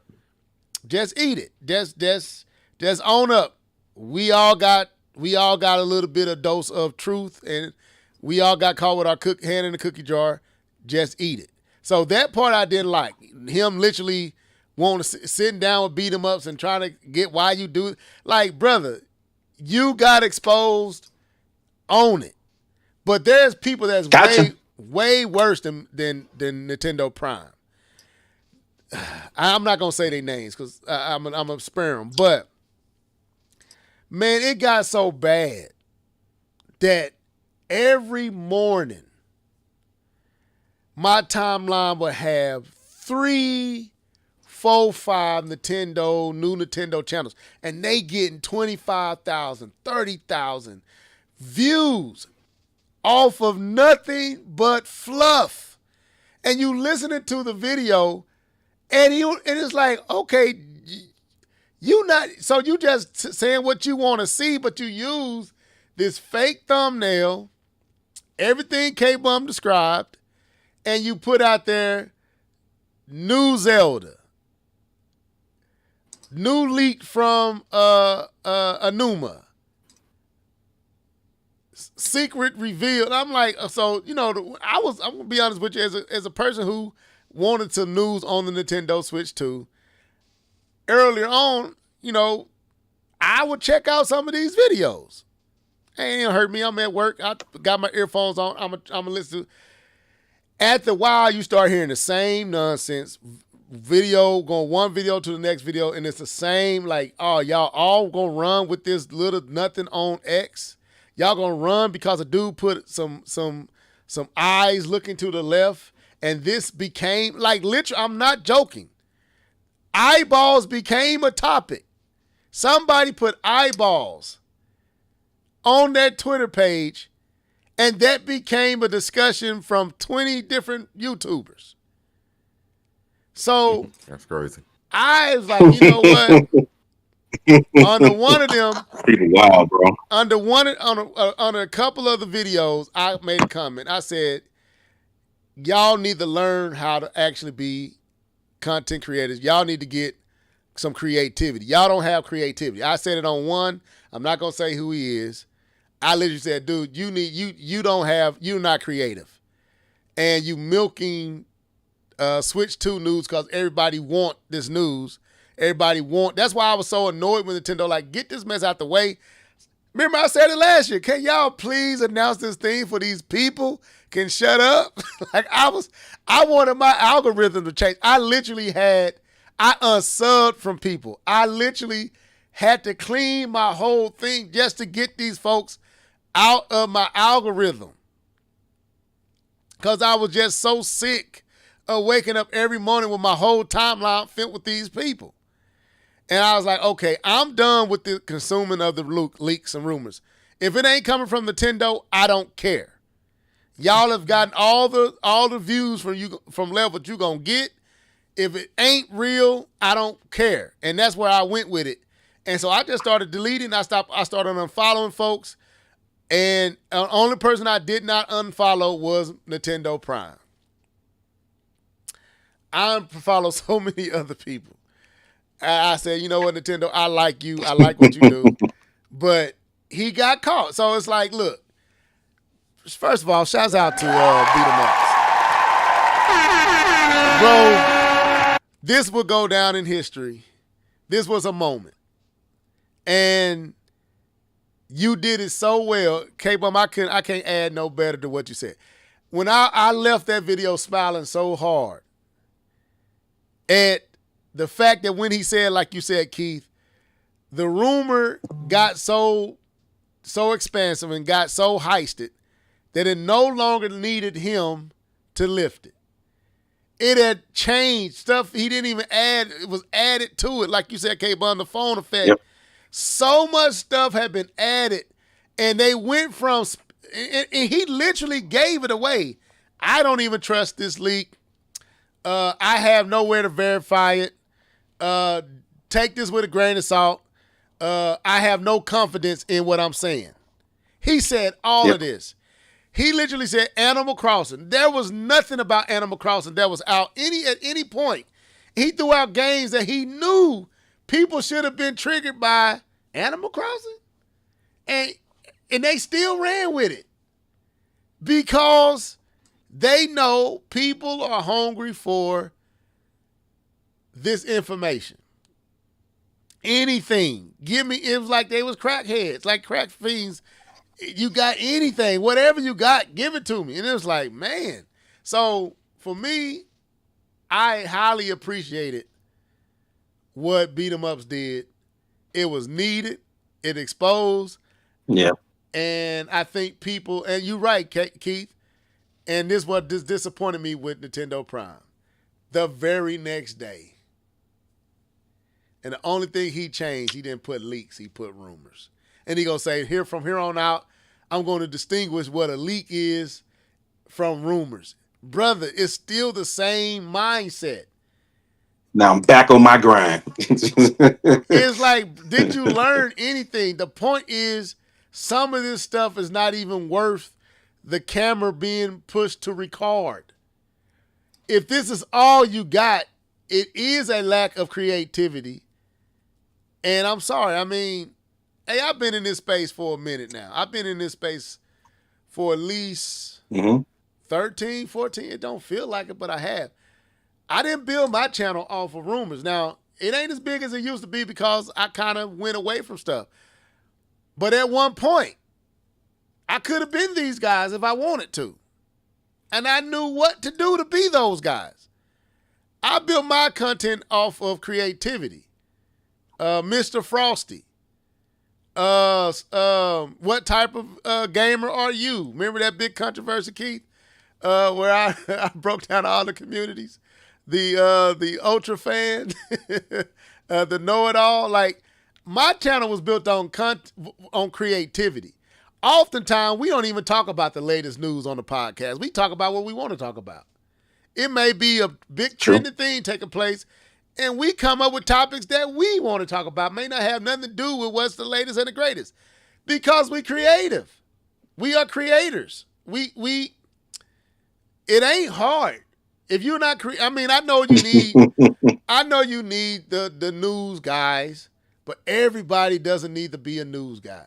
Spawnwave is dope because Spawnwave does great things. Spawnwave break down tech.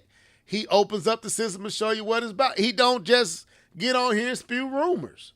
That's why he's good. He has a niche. He has a lane that he fills. OJ, I like OJ for the most part. Sometimes OJ can shield a little too much for me and a little too hum sometimes. But I like OJ, and OJ helped my channel, be honest with you, because he used to post my stuff on his website. So I got all love from OJ. But he was the news guy, and I went to listen to OJ for the news. Y'all need to find y'all niche. Everybody can't be the rumor people. And we got too many channels. That's all they are. People, I want to say one person so bad. And they be milking their ailments and all kind of stuff. I'm like, man, just look. It's like, I don't know. I ain't here to fleece folks. I don't even monetize this stuff, y'all. We don't make money off this. We give y'all 2.5 hours of just our time. We enjoy coming here amongst each other. Now, I probably should have been monetizing this stuff, but I didn't. You know, I definitely should have been monetizing it back when I was really, really, really hot. And I'm on with the hip hop gamers and the the many other folks I was on at that time, popular YouTubers, the Shokios and all them, when we was popping back then. I just got on for the love and the joy of being a gamer, and I wanted to say some stuff about the Wii U and what I thought from my perspective, but not being a Nintendo fanboy, which I can be sometimes. I can admit that, but I can also be honest about Nintendo at the same time. And we had a good time, but all our content was built off of actual being creative. I look at Nia. Nia's creative. She ain't building her channel off of rumors. She built her channel off her opinion and her thought about games. She play obscure games. She play unpopular games. Hey, little kitty, all that stuff. She plays it, and she built her channel off of that stuff. Over the hours. Yeah, I'm just saying it's like creativity is dying, and it's all clickbait, easy view stuff. Easy. That's why I stopped following Switch Force for that same reason. Easy clickbait view stuff, and it's like, what happened to the creativity in this space? Because if it's that easy, I could go find a stupid rumor and get up. I know what to do. I can make the thumbnail. I can show my face. I can do the big eyes and the open mouth and the hands up on my chin, and I will blow up. And I'm not doing nothing that 2,000 other people doing the exact same thing I'm doing, and all of us blowing up, but people who got real content and really are showing talent, because they're not doing that, you don't give them that. It's really a condition of the psyche of the consumer. If anybody got exposed, it's the consumers.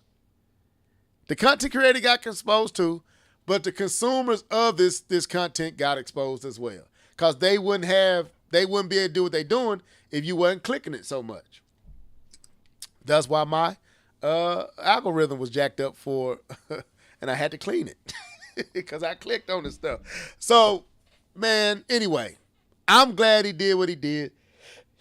It was a wake-up call for this community. I ain't mad at it.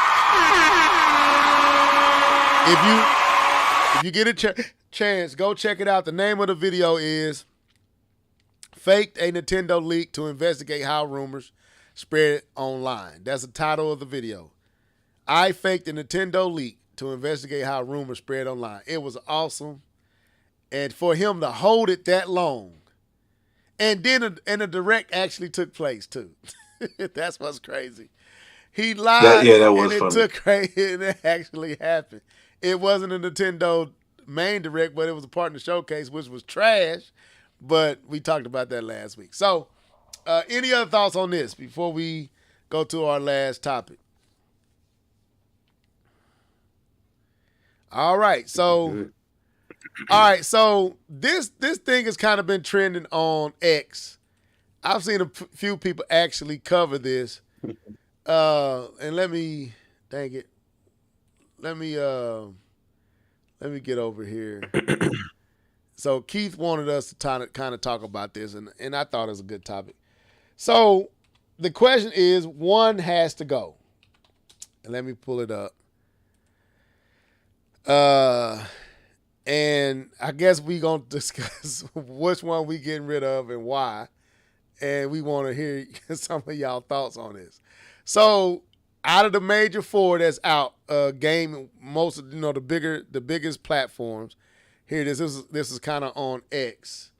I'm gonna see if I can blow it up. How can I get to the actual post, Keith? See if I can find it. Yeah, send me the X, but I'll keep this up. But anyway, I don't know if y'all been seeing this float around.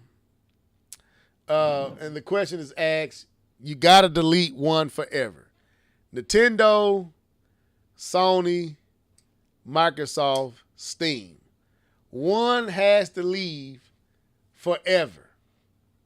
And I saw this on X. I actually gave my thoughts.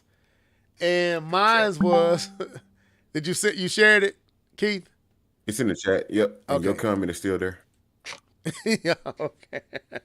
So I'm gonna open it up. Hold up. Let me get over here. All right, here it is. So, yeah, yeah, that's it. You said my comment is still there? Yep. Right. Hey, Cherry Man in there too. who's? Cherry Man. Cherry Man? Okay. So it says delete one forever. And it's Xbox, Nintendo, PlayStation, Steam. So I don't know what y'all put, but we gonna I need y'all to let me know which one would y'all delete and why. I put Xbox Steam. Cherry Man said none. Crazy work. Cherry Man said none. Lord Bradford, which I don't know who this is, said Nintendo. He said whoever this is said all can go except Steam. So anyway, Xbox. Do I see any Sony's? Nintendo, Xbox. Nobody's saying Sony so far. Xbox, Nintendo. The Sony's the best. Man, I play on Sony and Steam. So the absolute obvious answer is Nintendo, and the fact that there's so many people saying any answer other than it is actually. I don't understand. If Sony didn't have PlayStation and handheld, PlayStation, a handful of exclusive would have just gone to Steam like most others. Okay. So anyway, Nintendo on there more than I would expect, but Sony's not on there at all, which I would have think somebody would have said Sony. So okay, so the thought You is just read was PlayStation. Huh? That came. I mean, you just read was PlayStation. No, they was saying they play PlayStation. They wasn't saying get rid of it. So which one you getting rid of? Let's end out on this. Which are you getting rid of and why? And I want the comment section to answer this as well. K-Bum, I'll let you go first. Since Keith, I did not let you go first the last conversation, Keith. I'll bring it back your way, K-Bum. Yeah. All right. So I tossed it. Well, pause. I've gone back and forth. I've gone back and forth on which one I would pick. I already know which one he gonna pick. And so I've gone back and forth, but I think one has had a bigger impact on gaming than the other. And so I'm picking the one with the least amount of impact to gaming. And so that's Nintendo. You got to go. Now that's crazy. I already know why K-Bum is getting rid of Nintendo versus Microsoft. I'm joking. It's Microsoft. Microsoft, get up out of here. It's not Nintendo. Nintendo has a humongous impact on gaming. The choices I was going back and forth with Steam and Xbox. But I think Steam in the PC space has had a humongous impact on gaming. Granted, you can still play games, PC games, other places, but what Steam did in the PC space revolutionized PC gaming, and I think that alone allows them a place to stay. Where Xbox has kind of came in as the third younger brother, and it's kind of kept that position for its full life cycle, and for that, I think it can go. Okay, I'm gonna up the stakes because I think this is too simple. Okay, one has to go in everything they contributed. I think that's better. The question. That's the question. And that's a better and it's question. It's still Xbox. Because all right. Because all right. Okay. All right. My turn. My yes, turn. go ahead, Keith. Let's do this. So that's the question that I answered. Because if it was the other way around, obviously Xbox. If it's just delete one right now, Xbox. That's for me. But I'm finna get real controversial. I'm deleting PlayStation. I love PlayStation games. That's funny. Listen, I'm listen listening. now, and I am listening. I'm dead serious. I know you are. That's why I'm listening. Without Nintendo, there is no Western market. Now we know Japan was still flourishing with video games, but without Nintendo, that gaming crash that happened in the '80s, it's over with. Not saying it couldn't have, happen over time, but as of what we know, it was Nintendo that quote unquote saved the Western market. Notice I didn't say gaming. Because Nintendo didn't save gaming, they saved the Western market. Now, I was struggling with moving forward past PlayStation 1 and PlayStation 2 because there's such classic and legacy titles, but I had to skip over all of that, including the Nintendo 4 and the GameCube, to go straight to Xbox. Xbox is modern gaming. No matter how you want to slice it, no matter how good or bad you think their games are, hard drives, achievement systems, networking, account systems. Look what Prime said, Keith.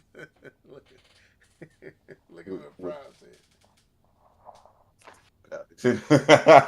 That's true too. They did birth PlayStation, and they was very angry, and they came back with vengeance. But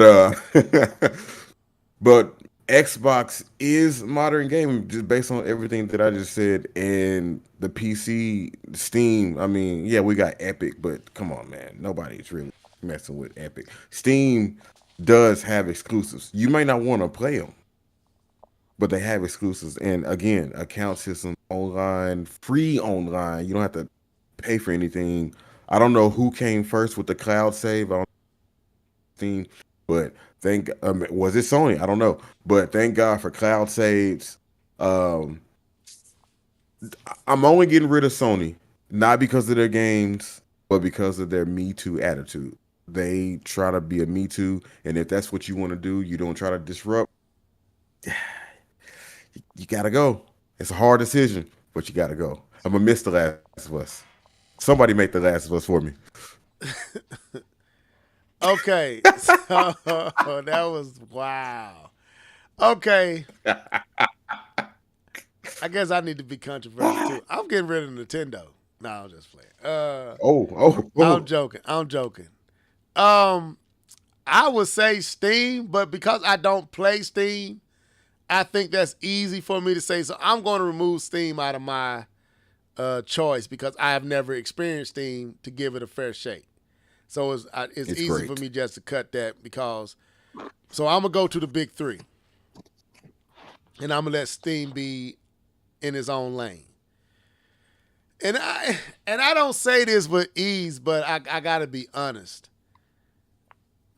It's Xbox, and I'm gonna say the reason why is because even though Xbox did launch or did help facilitate the current, and I knew exactly what Keith was finna say when he said Sony and what he said about Xbox, is because they did pretty much facilitate the current way we play.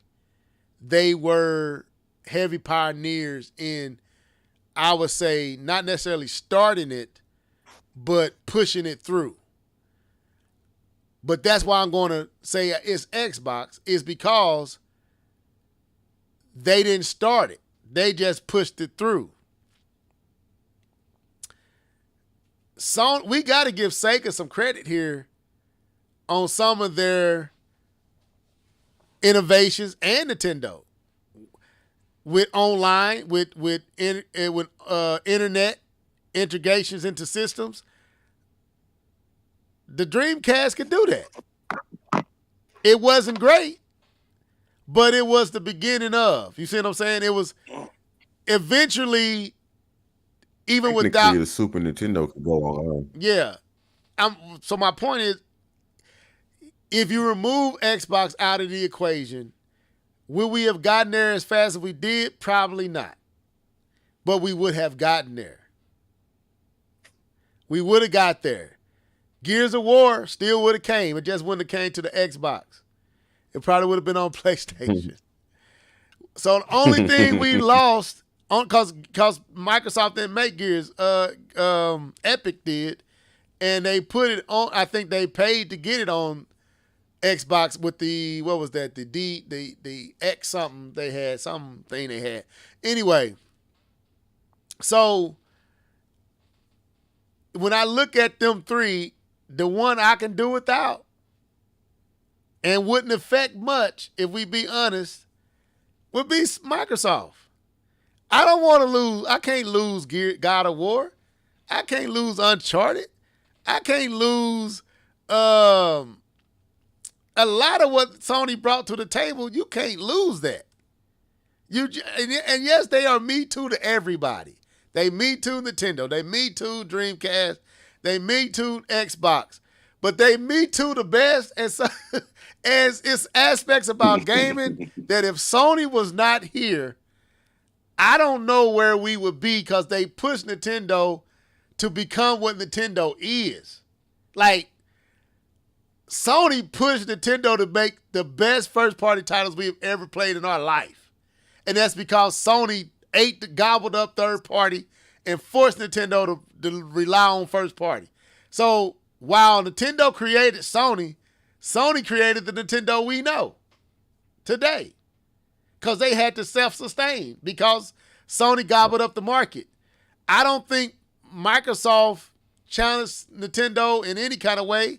They challenged Sony, but I believe Sony would have been a pioneer of a lot of what Xbox did. Sony would have pioneered it, or Sega may have maintained and may have pioneered. So I'm thinking we would have got what we got from Microsoft regardless. You need Sony. You need Nintendo. You don't need Microsoft. And that's just the truth. Where would the game be without Nintendo? Where would the game be without Sony? Like, Sony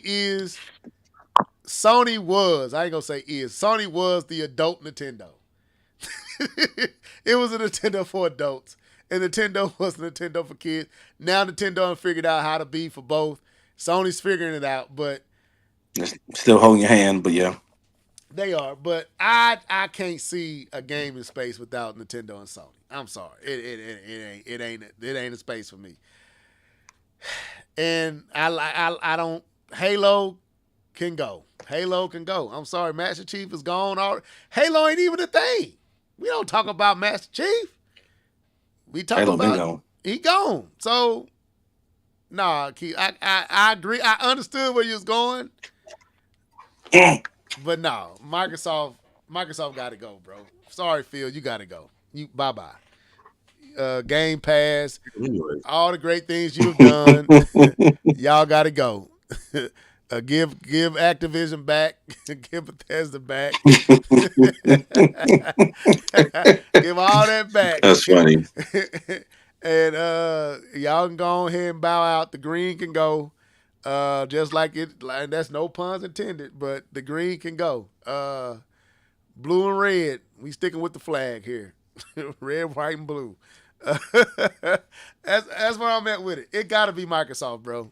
And I know some people listening to that be hot over that. It can't be Sony. It can't be. Sony is the reason gaming is as big as it is. Just facts. Sony took gaming to a space we cannot. Would never have. I don't think gaming would have ever reached what it reached. What Sony PS2 made gaming mainstream. Game systems mainstream. Right. That's why people had PS2s with 1-2 games using it as a DVD player. That's why I'm pointing. That's I'm getting at that. Sony made the gaming space. Now, don't get me wrong. Nintendo saved the West. Nintendo saved gaming in the West. But Sony made gaming what the size of it, the appeal of it. Sony did that, and then the expansion into online and what we enjoy today. But see, I don't even play online like that. I still am a single player person, and I'd rather be in your house beating you in Madden. But I'm getting on the online stuff. So I'm gonna say it got to be Microsoft because I think everything they contributed was going to come eventually, just not as fast. You wasn't going to get what Sony brought. Sony brought popularity. Sony made it cool to be a gamer. Nintendo made gaming viable. So Sony finished the race that Sega started. Okay, that's a fair way to say it. Sony. Because Sega was about the Sega was positioned themselves to be the cool system against Nintendo. You're right, but even that it was cool, and you just took Nintendo people from Nintendo. Sony was the first blue ocean. No, I agree. They made it bigger. Yeah, they but I do think that was Sega's push. They just couldn't. They couldn't do it. That's why Sonic is as That's how Sonic is as recognizable. Who hasn't had a good game in years? It's as recognizable as not as Mario, but as it's probably second to Mario. Well, at one time he was second to Mario. I don't know about now, but yeah, his movies out, buddy. Yeah, These kids know Sonic. They know Sonic. But you're right though. Sega was pushing cool. But Sony, PlayStation was cool. It wasn't we pushing cool. Sony was cool. It was like, you don't got a Sony? That's how it was. I'm an avid Nintendo guy. I hated Sony for that very reason. I hated on Sony because Sony, unlike Genesis, it was like if Genesis felt like a true rival to Nintendo, Sony just felt like something else that wasn't supposed to be here, but it was, and it had a leverage that made no sense. Sony made movies. Sony was music. Sony had Michael Jackson. It was like Sony was already cool, and it didn't need to be cool. It was cool. And everybody just jumped on, and it became this thing. And it's like everywhere you went, you saw a Sony system, and then 100 million, then 160 million, which they lined probably 155, and then 90 million, then 100 million, 80 million. Sony was cool. Microsoft ain't never been that. Microsoft ain't never been that. Microsoft has always been the wannabe Sony. But they had the one thing Sony didn't have was they had that online service sold up good, and Sony got that right. So I'm going to say, yeah, it got to be Microsoft for me. So let me read the comment section. Let me see. So D2K says Steam is my main platform, so a big no. I guess it's Xbox never existed. It wouldn't be the worst thing in the world. So he said Xbox. Kawan said Steam. Comic Book Crunch said this generation Sony. I forgot I have a PlayStation, so he said Sony. D2K said with Nintendo there is no. Oh, we read that. Without Nintendo there is no PlayStation, so it can't be Nintendo. Let me see. Without Sony, Matt Jazz has a good one. Okay, Sony is the male angler. The second one. Okay. Without Sony, there is no Grand Theft Auto or Resident Evil, Final Fantasy. Oh, dang. It's August. Oh, you tell them. That's crazy. I don't know. I think Sega Saturn would have got them game. I mean, Sega Saturn did eventually get. Yeah. I know Dreamcast had it. Clearly, the rest of the world didn't want Xbox outside of the West. That is true. That is true. Only the West wanted the Xbox. Genesis didn't do what Sony, Nintendo didn't do. Genesis didn't do when Nintendo Sony did. I got what you're saying. Genesis didn't do what Nintendo Sony did. So basically, Sony did everything that Genesis was talking about it was doing. So yeah, I got to go with Xbox. So go I did have so I'm not gonna fight for not fighting for Sony. I'm not gonna do that. But I have one question for Keith. I have one question for Keith. So I know you're talking about the Me Too with Sony. One question for you, sir. Who created the first platformer? Well, sorry, what was the first platformer game? The first platformer, 3D. Mm-hmm. No, or 2D platformer, not 3D, 2D. Didn't we talk about this one time? And on the Master System. Most likely. Most likely. It's on the Master System. No. Is it? I think it was before that. I think it was the game that inspired Mario, wasn't it? Donkey Kong. It was a game that inspired Donkey Kong because a lot of people think Donkey Kong is the first game. The arcade version of Donkey Kong. You talking about the arcade version? Space Oh. Panic is the name of the game. Okay. Yeah. Space Panic, and it looks 100% like Donkey Kong. And Nintendo Me Too that. I just want to let you know that. They just Me Too that. It's not about being first, it's about being best. Just want to let you know that. What's the name of this game? Wait. He's right. But that's Space Panic. But he's right. That's why I didn't say Microsoft was first with networking. I didn't. That wasn't my argument. I wasn't arguing who was first. Sony does it best. It's a slogan that says, I forgot what that movie. It was something they sell something. It's not about who does it first, about doing it. Anyway, go ahead. You said Space Panic? Right, but Yes, Space Panic. I can put it in the chat. I got it. I'm looking at it. I remember this. Okay. Yeah, it looks exactly like Donkey Kong. Wow, so do. Exactly like Donkey Kong. Ladders and everything. Yeah. You not lying. But anyway. Yeah, they Me Too that. Wow. I seen this game before. I think we talked about this before. Popeye. Yeah. Yeah. Me and you had a conversation about this before. Now who it's one of the things that made you have no idea. No idea. Now it looks, but they don't play the same though. No, don't play the same.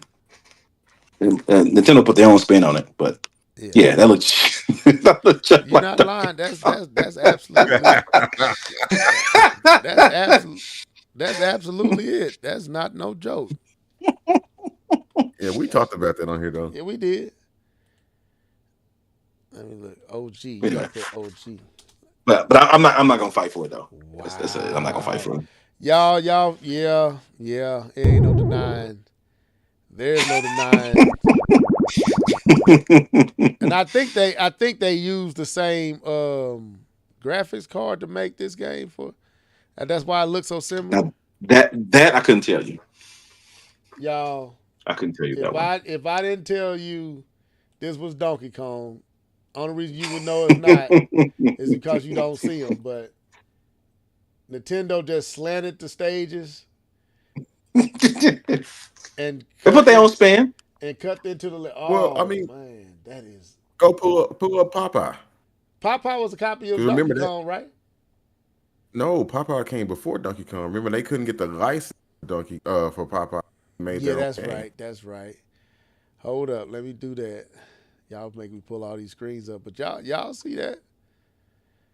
Man, I remember us talking about this, but doggone, I forgot it was that freaking close. Y'all, that's basically the same game. Nah, they got the same colors and everything. Okay, you said Popeye. Let's see. Yeah.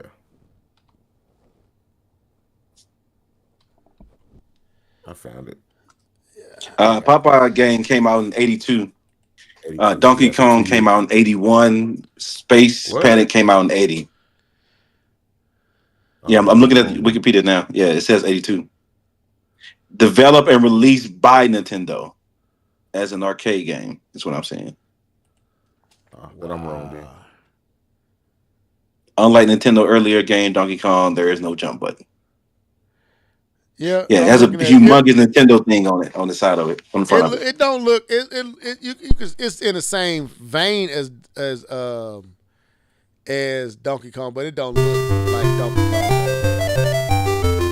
Not like Space Panic does. Space Panic looks. This is what Popeye looked like. It's clearly a little different, but it's in the same vein. Donkey Kong Good call out, is just a D2K. straight. D2K said 82 as well. Donkey Kong is just basically the same stage as he just instead of digging, he's smashing barrels. But he has a hammer too, like old dude. Yeah, dude hammer. Old dude has like a weapon. Yep. Oh my God. Yeah. Man. Yeah, y'all. Hey, Nintendo, Me Too, a game before it. It's not. That's why it's not about. It's about people all the time about original. Yeah, the industry's always stole from each other. That's how it works. It's That's how it works. It's inspired. We use the word they was Inspired. I don't know. This looks close to like a steal. They clearly was inspired by this game. Definitely inspiration. Okay, so we're gonna get out of here. That's the show for tonight. I gotta get up and get my mom situated. Well, we have finally made it to where we're about to get our universal system. That might be what we talk about next week. I'm down for ready for a universal system?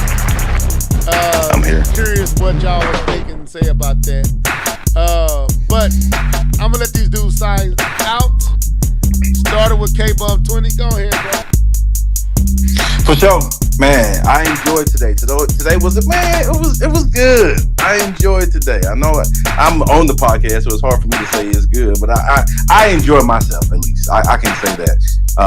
And so I look forward to next time chopping up with the homies. Shout out to you teachers going back to school. You guys are the real MVP, taking care of these children and help teaching them knowledge so they can become great. I appreciate you guys. Nia, I know you sleep by now. I know you sleep already, but I appreciate you and every other teacher level. You know, I appreciate your wife. She's definitely a dope human being, lover. But I appreciate you teachers, man. Keep doing what you do and enjoy the school. Have a great school. We are the world. We are the people. We are someone said, helping them to lead the way. Go ahead, Keith. Yeah, man, it was good. It was a good night, good conversation. I still stand by what I said, but can't defeat the facts. But yeah, it was a good night. Good wrapping it up. Chopping it up with y'all, man. That's gonna be an interesting topic next week. Talking about the universal console. I think we've all at one point thought about that. So we're here. We're in it.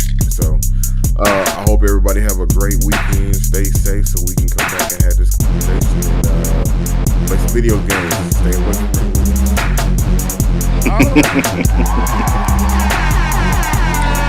Yeah, man. I enjoyed myself tonight. And look, it always feels good to jump on here with y'all, man. And jumping in with the comment section. I know some people gotta go to bed early because they gotta get up, teach, and make sure their students are learned and educated and made more illuminated and bright in mind. So I know we jump on here a little late. Toilet leaking, the flapper fell off. Nope, my toilet's doing good. But yeah, man, we are here. We never thought we'd be at a time where you can literally play the competition game on your platform. This is crazy. I'm 46 years old, and I've seen so much in my lifetime that I never thought I would see. I saw a pandemic. I saw an idiot win president again. I saw a black man become the president. Rumors of aliens and they taking it serious. Like, we have seen some stuff, and now we see in the gaming space that you can play a PlayStation game and an Xbox game on a Switch an Xbox game on the PlayStation and a PlayStation game on the Xbox. Crazy. Y'all better give y'all life to Christ. The world is coming to an end. This thing is about to wrap up.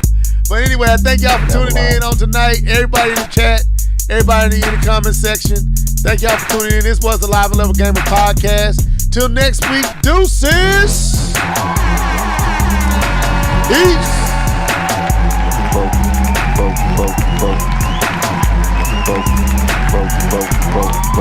We got smashed, bro. We got smacked, bro. We got smacked, bro.